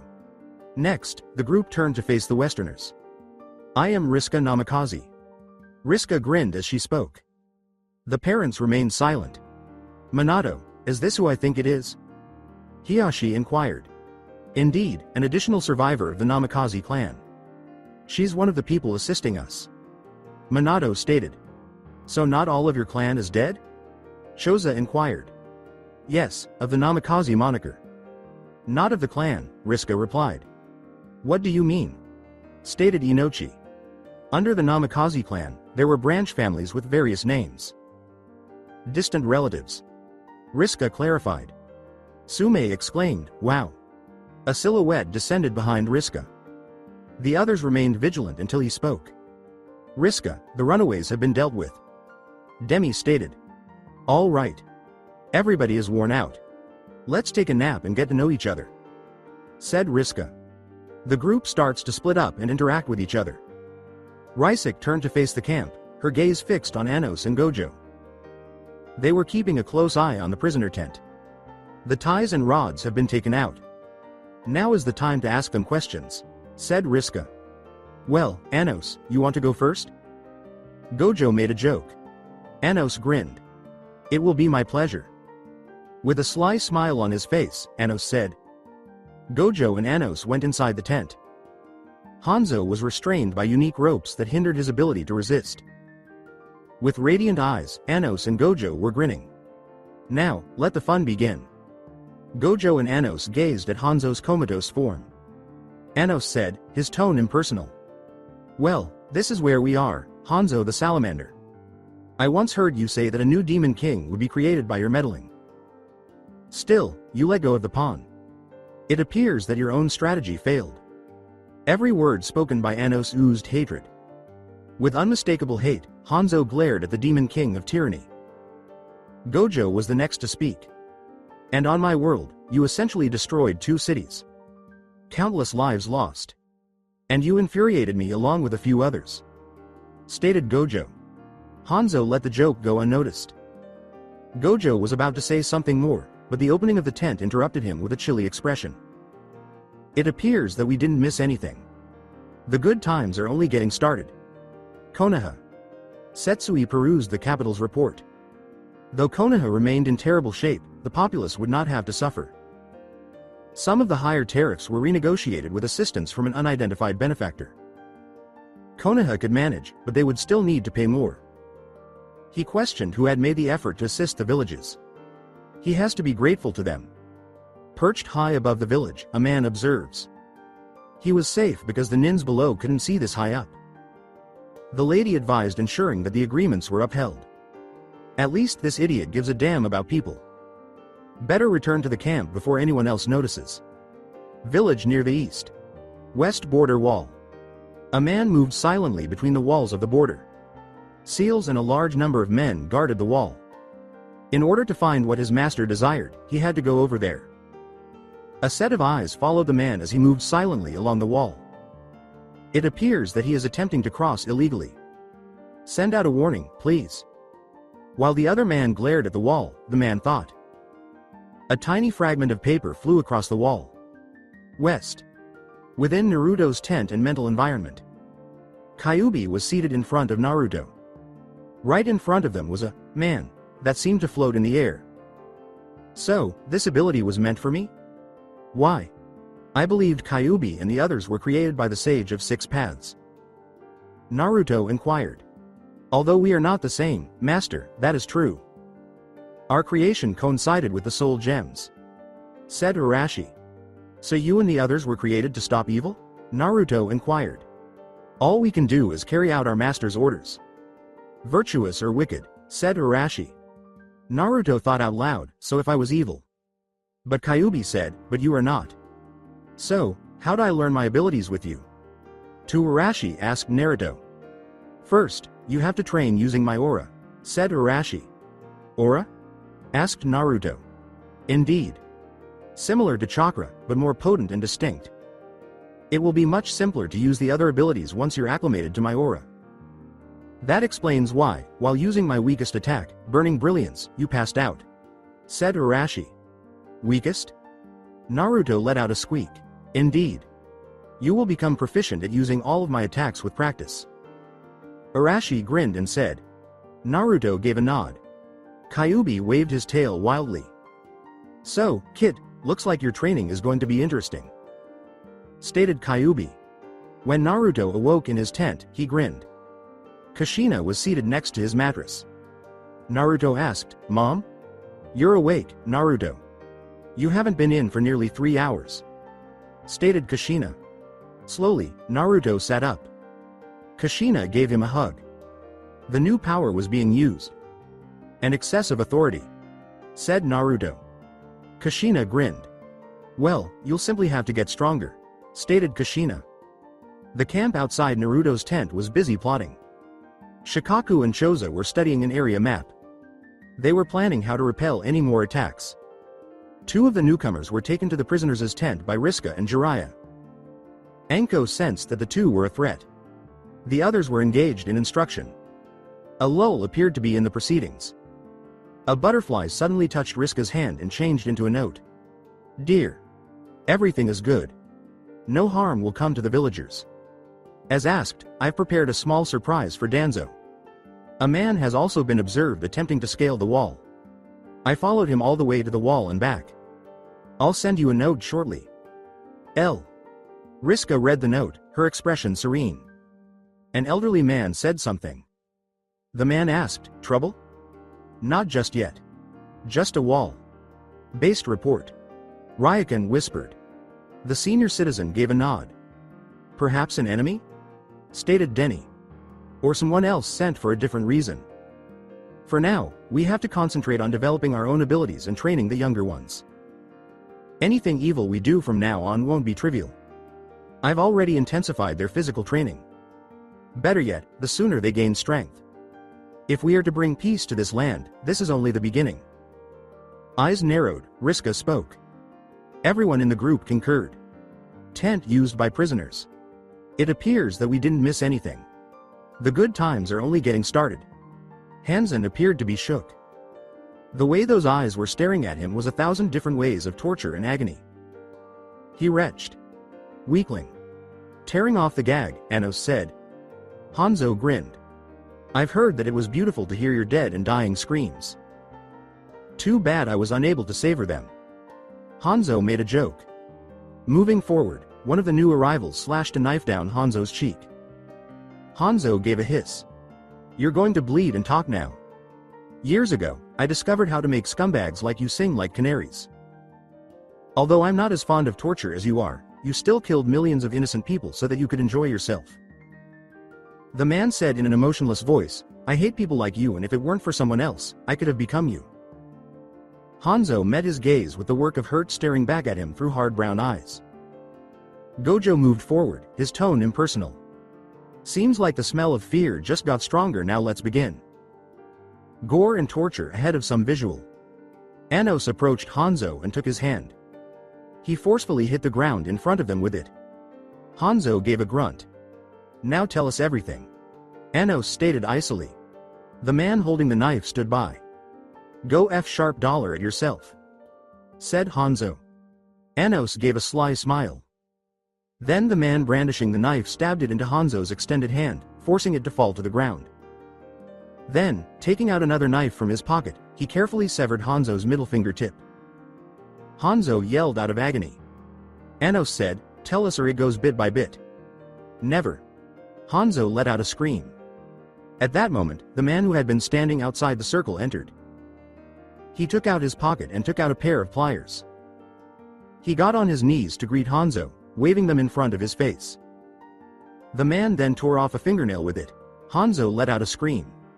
I promise that you won't ever break me. You and your filth are deserving of death. Hanzo bellowed. The man sneered and grabbed the pliers. Then he pushed Hanzo backwards while grabbing him by the neck. The action ripped Hanzo's hand in half, causing him to scream. The men gave him a scowl. As I said, bit by bit, stated Anos. With one hand bleeding, Hanzo was lying against the wall. Now, tell us, Anos said again. Hanzo spat out blood. Well, it looks like it's my turn, stated Gojo. With Gojo standing over him, Hanzo spat blood once more. Tell me. With a foot poised over Hanzo's midsection, Gojo spoke. Die. Hanzo spit. Gojo planted his foot firmly. Hanzo cleared his throat again. That is painful. Yes, I am aware. Tell us, and we'll put an end to your suffering, stated Gojo. Eat shit. Hanzo let out a gasp. Okay. Gojo said with a smile and started to use Hanzo as a soccer ball. Hanzo was regurgitating meat and blood. I will die and they will receive nothing if these bastards continue. Hanzo pondered. There was a snap, and Hanzo, who was now seriously injured, was in front of Anos. How come? Hanzo pondered. In other words, I can bring you back as often as I choose. Please be a good boy and tell us even if you're dead, stated Anos. When Hanzo realized he was free of his chains, he smiled. He lunged towards Anos. Anos tore open Hanzo's stomach while waiting for him to get close. As Anos tore out each of Hanzo's internal organs one by one, he puked blood. After sensing his own disappearance, Hanzo awoke to find himself back in front of Anos. Anos ripped off his arms and legs, gouged out his eyes, tore off flesh, and severed his tongue. Hanzo was born again and again. Hanzo was trembling now. Had enough? Stated Anos. I will not yield, said Hanzo. The man who had earlier been holding the knife moved forward. He pulled Hanzo's plain shorts off, exposing his crotch. Then the man dropped to his knees and cut Hanzo's balls off. Pain increased and Hanzo screamed. Penis is next, the man stated icily. Hanzo realized all of a sudden that until he told them, he would always be reborn. I wanted to be in charge of everything. The imperial rings are found and kept for me. I definitely would have been a king. And to improve everyone with war. To mass impeccable soldiers. Hanzo let out a scream. Anyo nodded. Very well. Once more, Anos snapped his fingers, and everyone inside the tent was left to watch a whimpering, slobbering Hanzo cry on the ground. Gojo grinned. He might not have spoken if he had known that everything we did took place in my limitless void. Pathetic, Gojo uttered. Anos glanced over at the other pair. Did you get the real information? Anos inquired. How sweetly he sang. He had no idea that his body was speaking volumes. What should Riska do with him at this point? Amab inquired. She wants to use him to send a message. As they exited the tent, Anos remarked. Konoha. Danzo continued to experience those nightmares. A sudden movement drew his attention. In his kitchen, it was a swinging back and forth. Danzo stood up to investigate. When he turned on the lights, his own severed head began to swing back and forth. Danzo bolted for the room in a panic. Danzo abruptly sat up in bed. In one nightmare, within another. Danzo pondered. When he entered his kitchen and turned on the lights, he discovered Fu's and his other root guards' severed heads were placed on the table. Danzo retreated, feeling disgusted. There was a bloody note on the wall. Your little world will collapse like dominoes, and I will laugh at the whole thing. Danzi yelled Anbu's name. Every time Danzo closed his eyes, those words would resurface in his mind, even though 2 guards arrived to take away the note and everything else. West. Riska listened to Hanzo's report. Hanzo made the decision to destabilize every world in order to gain control over one. Millions of lives lost due to a foolish cause. Hanzo is no longer useful. I'll send him back with a cautionary note. It's time for those who want to obliterate the innocent people to stop acting without consequence, said Riska. All 4 of the men gave a nod. Riska, can we be the ones to send Hanzo off? A man said. Riska grinned. Naturally, I had already made up my mind. When you 2 put on a show, the ninnies will finally realize what true power looks like, and the East will finally understand why you 2 are so renowned. Riska surveyed the camp from above. Hanzo was dealt with, and this would be a great cautionary tale. She paid close attention to the plans that the first-generation Ino Shika Sho trio was making to bolster the guards. She felt an icy chill suddenly run through her. Problems. With a solemn thought, Riska looked towards the northern area of the camp. A sudden gust of wind toppled trees and flung debris skyward. A group of fighters wearing masks leapt down. Riska smelled the poison on their blades and reached for her staff. The camp beneath was untouched and oblivious. So this is the group that took out Gu's forces. Weak. One said. Another growled, our master wants your head, bitch. Riska grinned. Riska yelled to her staff, really? See if you can take my head. The men in masks chuckled. Kill her. We're going to have so much fun tonight, exclaimed one. Sensing she was an easy target, they all charged at once. With her staff pressed together and a sword drawn, she stood motionless. Riska uttered, awaken, Tamashu no Akumu, while her sword emitted a dark purple glow. One man exclaimed, Wah! As the sword seemed to come to life. Hello, mistress. I see these boys want to play. Yes, yes. I feel the evil radiating off of them. They cannot be allowed to harm more innocents. The blade said. Kill the bitch. The gang charged once more. As one of them touched their knife, Riska raised her sword. Riska easily knocked him off, but 2 more launched surprise attacks. Riska turned as one of the blades whizzed past her ear. Someone cried out, now we have you. Grinning, Riska swung her sword to the side, severing the 2 men in 2. They collapsed before her. The 3 warriors that remained charged once more, but Riska was prepared. Riska exclaimed, soul retribution. 3 men collapsed to their knees, their bodies seized with agony. One man asked, Wah! Is this? With an expression of coldness, Riska strolled. Riska slashed the men with an energy attack, saying, this is your judgment. You've raped, murdered, and sold the innocent. This is the end of your horrid life. Their agony was evident from the way their screams tore through the atmosphere. Sheathing her sword, Riska turned to leave when she noticed another person attempting to flee but failing before being struck down as well. The men started to scratch themselves. The men's mortal existence came to an end when Riska slammed her staff down, causing an eruption of bone and blood behind her. As payback for the deaths, their souls would serve the homes of the people they had killed. Gojo and Anos hurried over. It seems that the warlords have a bounty against you, Riska. Anos replied. When those in power are in fear of losing that power, then are they the weakest. Riska stated. Gojo approached the location of the weapons. Don't touch the blades, Gojo. I smell poison, Anos replied. Gojo inquired, were you cut, Riska? No. They were so careless in their attack they forgot that knives aren't as long as a sword. Riska replied. Gojo took off his blindfold. Gojo remarked, not good. It's a numbing poison. Riska started, they must want to take prisoners. We need to, but then she felt really uneasy. Riska broke into a run, we need to get to the lake. There are more of those men. Gojo and Anos trailed closely behind. Sasuke, Sakura, Ino, and Neji were at the lake, fending off some attackers. The census were repelling a new group. Riska yelled to the group, "Guys! Watch out for their blades." As more closed in, Sasuke turned around. He soon found himself cut off from Sakura and encircled on all sides. When he noticed Sakura and Ino fighting, he was engaged in multiple fights with them. "Nice, I can concentrate on these guys now," Sasuke thought. Then, out of nowhere, one of them stabbed him in the thigh with a blade. "Damn," Sasuke thought.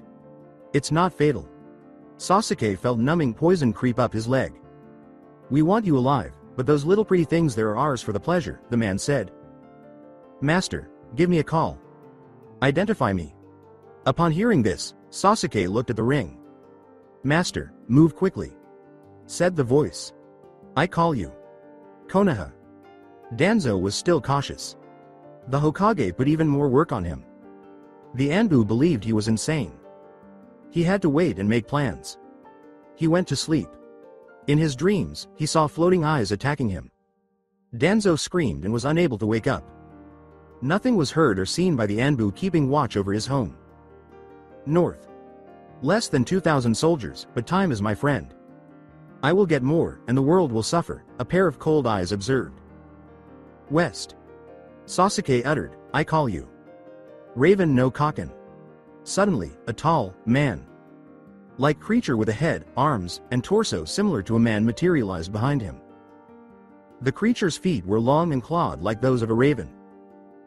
As the man finished speaking, two tantos with silver hilts appeared in Sasuke's hands. One was black, the other was white, and vice versa. Sasuke nodded and turned to face the man. "Master, we must destroy these cretins," the man said. "Master!" Raven cried out, and Sasuke snapped out of his daze. "Make use of the skills you possess." Sasuke glanced at the nearly moving blades as Raven spoke. The enemy charged at Sasuke as he yelled, "Shadow Art, Dancing Blades." The blades multiplied to become 13. Dancing Blades, Dark Aura Dance. Sasuke uttered as the blades created a red and black aura of pure energy. The attack surged forward, slicing all of the enemies to pieces and ending the battle quickly, with Sasuke collapsing right away. "Wow!" Sakura cried out, and Raven grabbed him as he passed out. "It's okay, Sakura. He has assumed the power of the ring he bears, just like Naruto," Riska remarked. Sakura glanced at her own. Raven was vanishing. Kakashi picked up Sasuke and led him to his tent, where Tsunade was waiting. After a little while, she left. Whatever powers he has acquired have rendered the poison ineffective. Riska nodded and turned to walk towards the lake when a flying blur flew past her. She stood guard and waited for the blur to stop, smiling as she realized the blur was an ally. Tsunade said, "He's just exhausted." "Ah. That ached," the boy remarked. "Kenichi, are you still in training or did Apachai kick you this far?" Riska grinned and the boy grinned back. "In both cases." Kenichi remarked, "Apachai is teaching me how to take hits, but I don't think he knows how to hold back." The boy stood up as the fighter appeared. Approaching closer, he said, "Apachai, I'm sorry, Kenichi." Softly, Kenichi said, "No worries." Toguro came over and said, "Apachai, you really need to learn to hold back when teaching." Apachai looked sad. "I am aware. Practice Apachai with Toguro." Apakahi spoke, and Toguro grinned. Riska said, "Over there." The two grinned and moved to the other side, while Riska made her way to her tent. A voice said, "Mistress, the others waking up is good news." Riska answered, "I know." "You're concerned about the tension?" said the voice. "Not at all." Riska said, "I'm worried that those who once hunted them will come." Suddenly, a figure emerged, revealing a woman with shimmering onyx eyes, Moon. Pale skin, and violet hair styled in a lovely headdress made of gold and silver. Her kimono was adorned with multicolored dragons, lotuses, and cranes, and she smiled softly at Riska. "Mistress, let me talk about this with Arashi and Raven. They will need to begin teaching them how to use each of their abilities." "Like we used to," the woman uttered. "Indeed." The spirit knelt in front of Riska and said, "We had no time to truly train. There wasn't much of an option for us." The spirit said, "You still blame yourself. Riska uttered, if I had been as strong as I am now. Innocent lives would have been lost even if we had defeated the evil ones. Not even you can go back in time, the ghost uttered. You're right, Kay. Still, I can assist the younger ones. The earliest possible training is required. Kay grinned as Riska spoke, her eyes blazing. The evil will not relent. I am aware of that, mistress. I will talk to them tonight, Kay said. Riska nodded while Kay stayed on her knees. The master and the weapon communicated silently, knowing that the young fighter needed to learn their new skills so that they could become warriors and aid in the defeat of evil. Country of Fire. A package on a horse walked beside two men, the shorter of the two speaking softly. He was tall and slender, with spiky blonde hair pulled into a loose ponytail at the back of his head and green-gray eyes, the other slender and mousy brown-haired and eyes. So, this is the eastern region of fire? He remarked, I'm not impressed. We do not come here to impress you. Our mission was to communicate with the people situated on this side of the wall. This Cretan, the taller man said, destroyed our home and turned everyone against us. Yes, without Gojo and Riska's intervention, we would all likely be dead or in worse condition. How in the hell did this piece of scum damage our city in that way? Why did you want to gain this? The man who was shorter spoke. People have fought for power frequently throughout history. The shorter man shook his head. In this fool's mind, he wanted to be an emperor over all the worlds. Depressing. They came to a certain spot, a spot that all the countries could see, and the taller man undid the package to reveal a tied up, beaten, and bloody Hanzo. So much good could be brought out of the darkness, the shorter man said. The taller man looked at him with calm eyes. Ever since coming here, rebuilding their lives, his partner had been serious. He missed the silly fool that he was sometimes. One of the two seals on Hanzo's back was activated by touch by the taller man, causing Hanzo to float upward. A small flare shot up as soon as he reached the exact height. A voice said, Okay, Hanzo, let's show the East what happens when you overstep your boundaries. Happy Easter, everyone. Pay attention to me. I am the murderous Hanzo. This is the penalty for anyone who kills innocent people, demolishes houses, or aspires to be in charge. Look at me. Listen to me. As the two men left, Hanzo sensed that eyes were on him. He started to struggle with the bonds, but then he heard a voice that seemed cold. Well, Hanzo, did you really think you were going to get away with it? You are, as I have said, the warning that the East will never forget. After walking down a dark path in life and paying a heavy price, Hanzo realized that the woman who had captured him was also in the spirit realm when he awoke. Seal activate. Ultimate punishment, the voice said. Hanzo felt his fingers being torn off one by one, his toes crushed, and his body being torn to shreds in a shower of blood and bone. You're also here, then? Hanzo said, how lovely. Riska grinned. Yeah. After all, I am the Soul Queen. You and Shinigami struck a deal that would grant you a long life. I just gave him what he desired in exchange for the contract you held. I now possess your soul. Hanzo, you'll pay for it. You'll get what you sow. Your death is not the end of ultimate punishment. Hanzo's eyes narrowed in fear as Riska said, it ends when I say it does. When Hanzo saw the woman for the first time, he said, You're. Riska grinned when he saw the insignia she was holding. That is the crest of the Namikaze royal family. Not possible. I killed all the royals. Hanzo declared. Not quite. In one sense, the things you did to set Nami on fire came back to haunt you. Your actions caused my own people to send me on a mission they considered suicidal, even though I am a royal and was born first. When I returned, my home was in ruins and I had discovered the mission was a complete hoax. My brother was fatally injured and passed away. I then vowed to exact revenge on my people and my home. Seeking the help of the Soul Queen, I set out to locate the elusive Soul Gem. I've located what I was searching for. As the Soul Queen, I vowed to put an end to the evil that consumes this world and others in order to exact revenge on my native country and Uzi. I refuse to let any more innocent people suffer harm. You tried to destroy others and destroyed my house. You gave them enough strength to drive you out of their own worlds. Now that they're here, they've joined my cause. You will be forgotten as if you never existed, and you are nothing more than a tiny bit of dirt. For each life you have taken, you will pay a price. Soul Curse.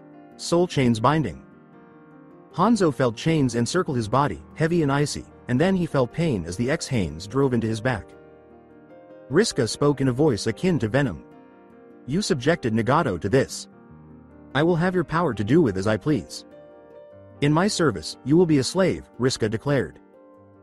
Riska just grinned while Hanzo choked out, you bitch. Yeah. You have to become obedient. There are no X-Hanes. Riska slammed her staff and said, you will be bound to the lives of the dead until you have rectified all the lives you have taken on all worlds. Hanzo was then covered in odd markings. Hanzo cried as his free will was taken away, feeling his body go numb as the markings burned into him. Riska said, forbidden soul just to, eternal enslavement. Weeping? How many people are out there weeping for the families you killed? How many homes would you have to rebuild using wash? Hanzo bowed in submission and Riska said, your tears are useless now. Riska nodded and turned to leave as Hanzo uttered, I am your slave. Forever. After dealing with Hanzo, Riska said, remain here until I call for you. As she walked back into the real world, she grinned and made her way to the medical tent, where Tsunade was preparing herbs. The sun was setting as Riska left her tent. How is Nagato doing? Riska inquired. He became conscious. Tsunade said, he's still scared that Hanzo can control him. Riska entered the tent, and Nagato was now propped up against pillows. You are the leader here, Lady Tsunade informed me. Nagato bowed and said, I thank you for bringing me here and reuniting me with my family. Riska grinned. It is insignificant. Hanzo was the one manipulating you. In your own way, you attempted to stop him, Riska remarked. I had faith in him. He mentioned harmony. He killed my friend, Nagato mutely uttered. Hanzo's crimes are being paid for. You can't stay in the past, Nagato. I'm here to give you an option, Riska uttered. Selection? Nagato uttered a quiet. To battle or to lead a regular life. Riska remarked, your friend Conan is here, living the life she deserves to have. Is Conan secure? Nagati uttered a quiet. Yes. Riska replied. Nagato gave her a clear look and thought, normal? Before returning his thoughts to the atrocities Hanzo had made him do. No, I will fight for peace, he said. I want to fight to bring about peace. Riska gave a quiet nod, and Nagato glanced at her. It lessens the pain of what I did, Nagato remarked. Are you from Nami, as I understand it? Nagato inquired. Indeed. When the attack occurred, I wasn't there, Riska remarked. What's your full name? Nagato uttered. Riska exclaimed, Riska Namikaze. Namikaze? Are you descended from royalty? Indeed. Riska said, my father was the Cage. So the rumors of the Nami Council sending a royal on a mission were true. Nagato concluded, yes. Lady Riska, I won't be able to help physically until my chakra levels have stabilized, but I can help with teaching and training. Nagato replied. It's a good thing. We require as much training as possible. Mental and physical. Itachi entered the tent, and Nagato's eyes grew wide as Riska turned to leave. Itachi, are you present? Nagato uttered. Itachi said, yes, old friend. Riska left the tent to give the two friends some alone time, and she threw her wings over to where Naruto was practicing his newfound abilities, which he was determined to master, and smiled when he was able to call forth the sword more easily than before. Naruto, it appears you are becoming more proficient at that.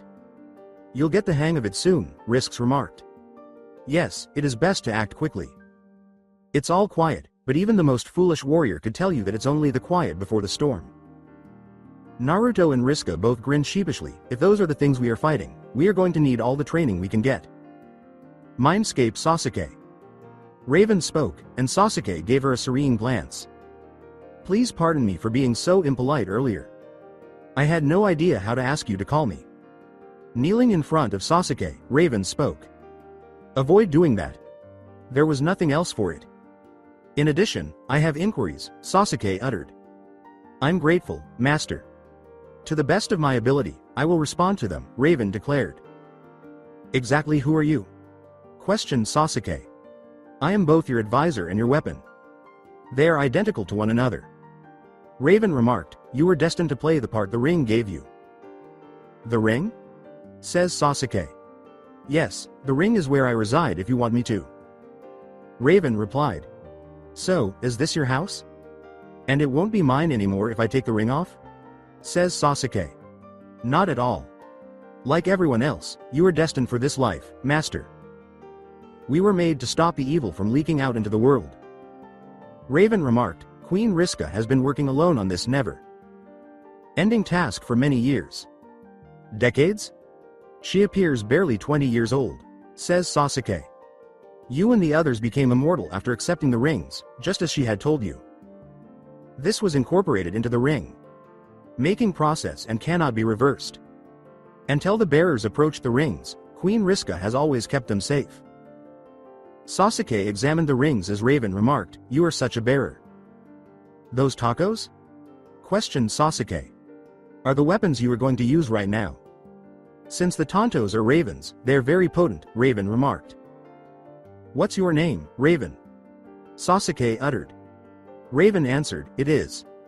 Sasuke looked around his mindscape, glaring red eyes. Raven said, Your eyes are activated, master.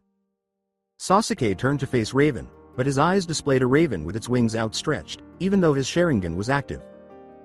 My Sharingan has evolved, but I don't recognize the style. Sasuke replied. Master, it's evolved because you've realized your true self. I'm not sure what the style is called, but I can tell you that it is a form where you can sense someone's kai, aura, or chakra and judge if they are a friend or an enemy. You can tell by the colors of the energy, Raven remarked. Does that imply that I am able to discern people's true motivations? Says Sasuke. Indeed. That was the real purpose of the red eye, but the clan that inherited it didn't realize it, so they exterminated the people who had the eyes. They established the Uchiha, their own clan, Raven remarked. Thus, my clan descended from misfits. Which clan denied this power? Raven spoke, and Sasuke's blood began to boil at his words. Said Sasuke. Shimura. Sasuke gave Raven a look. He had a fiery gaze. Why would the Shimura clan cast this aside? Said Sasuke. Since they were just as afraid of the red eyes as they were of the Hyuga. Before chakra was discovered, they were all extremely strong, and the Shimura clan then descended into darkness. Stated Raven. So, the Shimura clan was once made up of my ancestors. What caused us to lose our actual Sharingan abilities? Sasuke inquired. I'm not sure, master. I am only aware of what I have been shown. Stated Raven. Raven, how soon can we start training to master my new abilities? Sasuke inquired. As soon as you recover from using the least of you abilities. Stated Raven. Least? Exclaimed Sasuke. Yes, master. With a smile on his face, Raven spoke. Sasuke gave him a glance. I'll just need to work out more then. I'm going to get stronger to protect the weak now that I once wanted to get stronger to exact revenge. As he got up, Sasuke spoke. Raven grinned. You are starting to realize, master, what your actual path is. Raven pondered. As Sasuke awoke to the real world, his powers started to fade. When his eyes opened, he saw the tent that he and Itachi shared. Itachi sat slightly inside the aperture. Take it easy, little brother. When Itachi realized Sasuke was awake, he said. How long have I been asleep? Said Sasuke. Roughly half the time. Evening has already arrived. Itachi stated. Sasuke glanced at his sibling. Itachi, what really happened when the clan was killed years ago? Sasuke inquired. The question seemed to take Itachi by surprise. Father discovered a plot by some of our clan's lesser members to overthrow the Hokage and then the daimyo. He was devoted to the will of fire and the Hokage. He gave the members death's orders. After following Father's orders, I discovered that the entire clan had been massacred. I set myself up as the target and you as the survivor because I knew that whoever did this would go after you. I'm not sure who killed them, but I do know that it was someone looking to profit. Itachi stated. Itachi was turned away from Sasuke, who had his raven eyes on. A pristine white light engulfed him. Realness. Sasuke turned off his eyes and thought. Why not go to the Hokage then? Sasuke inquired. If I had, the plot would have been made public and you would have been imprisoned or killed. Itachi stated. That's when Sasuke realized why Sasuke hated Itachi. "You made me hate you so that if it were found out, you'd be blamed," said Sasuke. Itachi answered, "Yes." Sasuke gave him a glance. "What knowledge do you have about our Sharingan, Itachi?" "The formations and levels?" Sasuke inquired. "Little more than you, really. I've always thought that the Sharingan was meant for something more than what we currently use it for," Itachi stated. Sasuke gave a nod. Perched on his cot, he observed the camp. The evening was calm now, and some training remained to be done. Then, Sasuke decided that this time he wouldn't be alone in his decision to destroy those who had caused him so much suffering. While Sasuke pondered over this, Hinata strolled towards her father's tent. She was invited by Hiashi. "Father?" As Hinata stepped into the tent, she spoke. Hiashi entered and nodded. "Come in, Hinata," stated Hiashi. Hinata entered with assurance. She would have been shaking with terror 2 years ago, but now she proudly stood in front of her father. Hiashi saw this and grinned. "Good, Hinata, your own labor has lifted the weight you carried. Maybe we can break this madness cycle." "Hinata, I wanted to talk to you regarding the training you underwent prior to my visit." "You have come a long way," stated Hiashi. "Lady Tsunade, Sensei Kurenai, and the others have helped me to train." Without hesitation, Hinata spoke. "I see. It was best for you to leave Konoha. Your mom would be pleased with you," stated Hiashi. Hinata grinned. "I hope she is proud of me," stated Hinata. "Does Neji still have the cursed mark?" Hiashi inquired. "Indeed. He is reluctant to inform the others," stated Hinata. "Scared?" "Why not?" stated Hiashi. Hinata scowled. "He doesn't want to be seen as weak," stated Hinata. "Feeble? Neji is not at all weak. He has shown strength ever since the curse seal was put on him," stated Hiashi. Hinata answered, "I know. I was hoping that the seal could be broken so he could live the life he deserves. I'll work to break the seal and put an end to it once and for all," stated Hiashi. Hinata grinned. "Father, you too have grown since we left Konoha. I am not the only one." As Hinata left the tent, she thought. Konoha, East. Setsui's portrayal of the murder of Hanzo the criminal was a sick one. Who was able to accomplish that?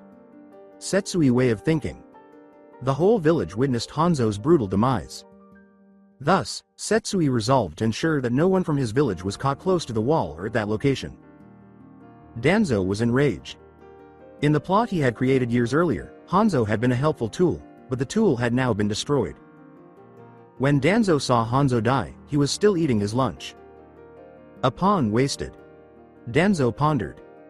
The Hokage would not permit the villagers to approach the wall, so he had to move more slowly now. He still had his sleeper root cells, even though he had waited a little too long.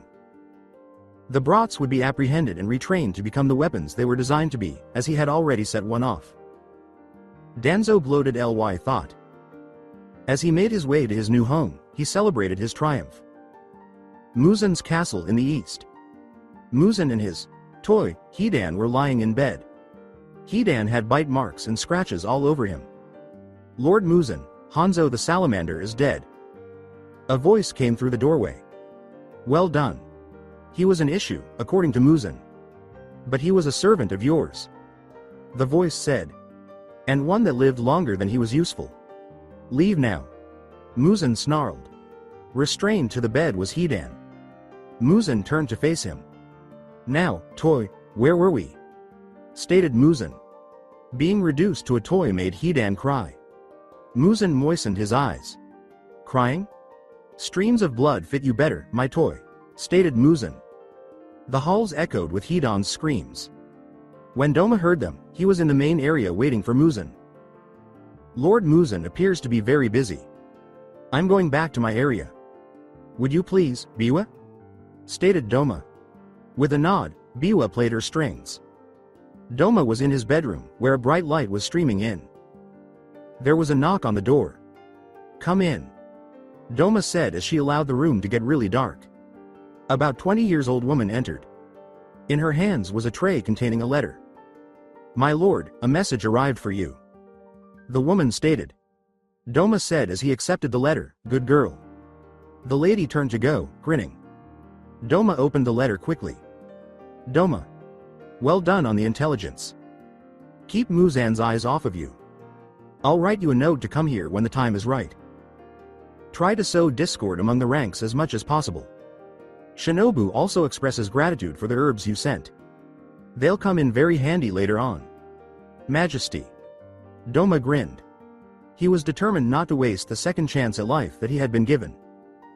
75 years ago, in the east, Doma was sprinting. He was being pursued by a woman who had destroyed his fanbase in order to effectively halt his attacks.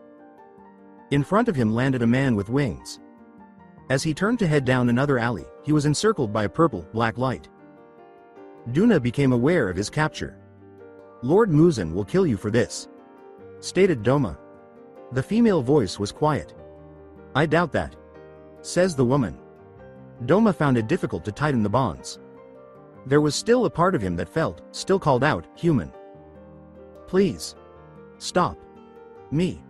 I have killed so many, stated Doma.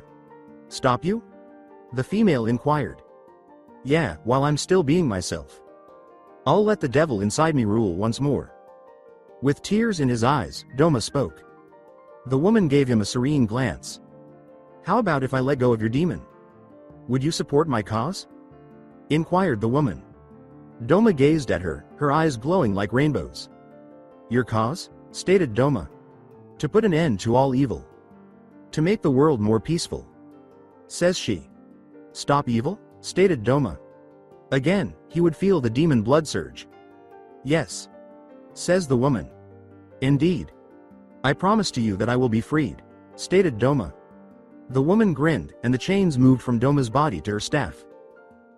When Muzan released him from his grip and the demon blood was extracted from his body, he let out a scream. As Doma was released, he was out of breath. I'm grateful, lady. I pledge allegiance to you and your goals. Doma spoke, stabbing and bleeding his palm. Grinning, the woman created a ring with Doma's strength and blood. The ring turned invisible as it sealed onto Doma's hand. My name is Soul Queen Riska. My eyes and ears inside Muzan's upper moons will be you. Said Riska. Yes, my queen, I will not throw away a second chance as this. Stated Doma. Riska gave a nod. I am aware. Return to the higher moons now, and pay close attention to them.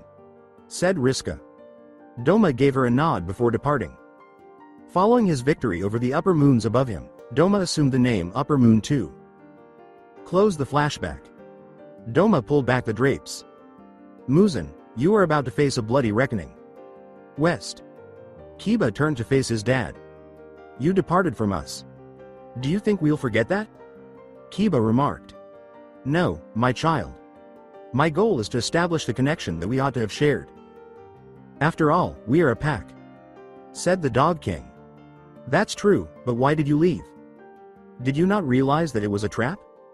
Kiba inquired. I made the wrong kind of trust. I was misled. In response, the Dog King said. Still. We have guests and not the welcomed kind. Kiba stated icily. Root ninjas leapt from the heavens. A single objective. Kill, one person uttered. Kiba went into a defensive position. You can try. Said Kiba. One more voice interrupted. Kiba. Neji exclaimed, sensing trouble ahead. Neji collapsed to the ground in agony as one root gestured with his hands. Then the root made his Hyuga identity known. Neji gave him a fierce look. The ninja declared, trash will always be trash. Kiba was fending off 3, while his father was facing 3 more. Neji, said Kiba. Nejin was heard a soft voice and fell to the ground. Summon me, master. Who are you? Neji let out a gasp. I am the sword to your shield, the servant to your hand. You've heard my name. Call me now. The voice said. I summon you, I summon you. Kori no Dawan. Neji stated. A form began to take shape and an icy fog emerged. From the mist rose a large snow tiger with long claws, pale silver and black fur, and icy blue eyes. The tiger stood 6 feet tall and 12 feet long. Then he changed shape, becoming a massive man with icy blue eyes and wild silver black hair. Master! Exclaimed the man. Neji was still writhing on the ground, but Riska had arrived at the battle. His forehead's bandana came off to reveal the curse mark. Riska grimaced. Can it be removed? Riska queried. Yes, but not by normal means. Kay answered. The Ninrud chuckled. There is no one here who can remove this curse mark. He moaned. Tiger Man snarled. The man put his hands around the mark and said, My master will not be a slave to anyone. Neji continued to scream as the mark began to glow. The man started chanting in a tongue that none of them had ever heard before. As the man spoke, a dazzling light enveloped them and quickly vanished when his words concluded. Neji was sitting on the ground with a spotless forehead when the light revealed him. Nah. The true Hyuga powers have him as a slave. The root Hyuga let out a yell. Neji gave him a fierce look. Your people are repulsive. Although you believe that you are superior to everyone else in the Hyuga clan, you are not deserving of sharing the same space as us. Here in the West, we will cultivate Hyuga and forbid the use of the cursed seal. A clan, regardless of status, is a family. Neji said as she stood up. An icy mist encircled him as he worked. With the fading of the light, the man had vanished. With icy eyes, Neji gazed at the root nin. Master, now is the time to show them what a true heart can do. Said the tiger. Neji said, I'm not sure what to call you. As the tiger said, Dawin. Very nicely done, Dawin. How can I make the most of this power that is surrounding me? Neji inquired. Speak the words that are in your mind, master, and the power will do as you command. Stated Dawin. I see and I understand. Neji spoke as the freezing mist cleared. With cold talons on his hands, Neji now stood in front of the root nin. His eyes burned white, and the front of his hair was an icy blue color. It doesn't matter. I will still kill you. The root stated. Not at all. Today is the day you will die. Icegrave, Kori no Dawin. Neji stated. As he charged at the target, the root Hyuga laughed until he thought his legs were frozen. Wah! Exclaimed the root. That's precisely what Icegrave is. A frozen tomb for a frigid soul. You've come up short, Neji stated. When the ice started to move up his body and completely freeze him, the root nin let out a scream. Neji extended his hand and made a fist. Ice grave shatter, Neji stated. Thousands of shards of ice broke off from the root nin, and when they melted, the pant's life cycle began anew. As the ice power left Neji, he fell. He collapsed, exhausted, and was caught by two powerful hands. Hiyashi said, Neji. Master Hiyashi, I did it. As Nejin dozed off, he spoke. Hiyashi lifted Neji and grinned. Indeed, Neji. We, the Western Hyuga, can become a single family and overcome the long-standing hatred that has plagued us. Stated Hiyashi. The threat had passed and the other root had been neutralized. Neji was escorted by Hiyashi into his tent. A set of eyes observed the root nin's fall. I have to give him an update. A figure moved with silent feet among the trees. He leapt out of the camp, only to be struck in the stomach by a fist. Riska was accurate. A spy was keeping an eye on us. Says Jiraiya. I mean no harm. The person stated. Indeed, you are just going to go tell Muzan what just happened. A different voice said something. Nah. I'm not employed by him. The person stated. Untruths. Although you work for Muzan, you are not a demon. Now, behave well, or we may quickly kill you, little boy. Says the other voice. The informant cast a glance at the speaker. His hair was pulled back in a bun on top of his head, and he had a slender yet robust build. The Demon King is my master. He'll exact revenge on me. The man uttered. The other man summoned a ghost. He stated, eat that. After devouring the man, the spirit entered the other man's body. Waste of his life to do such. The man uttered. Gojo and Anos had joined the two. All right, he was duped. In the hereafter, maybe he will be able to find peace. Stated Anos. Yes, the man replied. Gojo said something quietly. Don't blame yourself, Geto, you got a second chance and he will too. Stated Gojo. Geto gave Gojo a glance. I am aware, but these creatures captured me,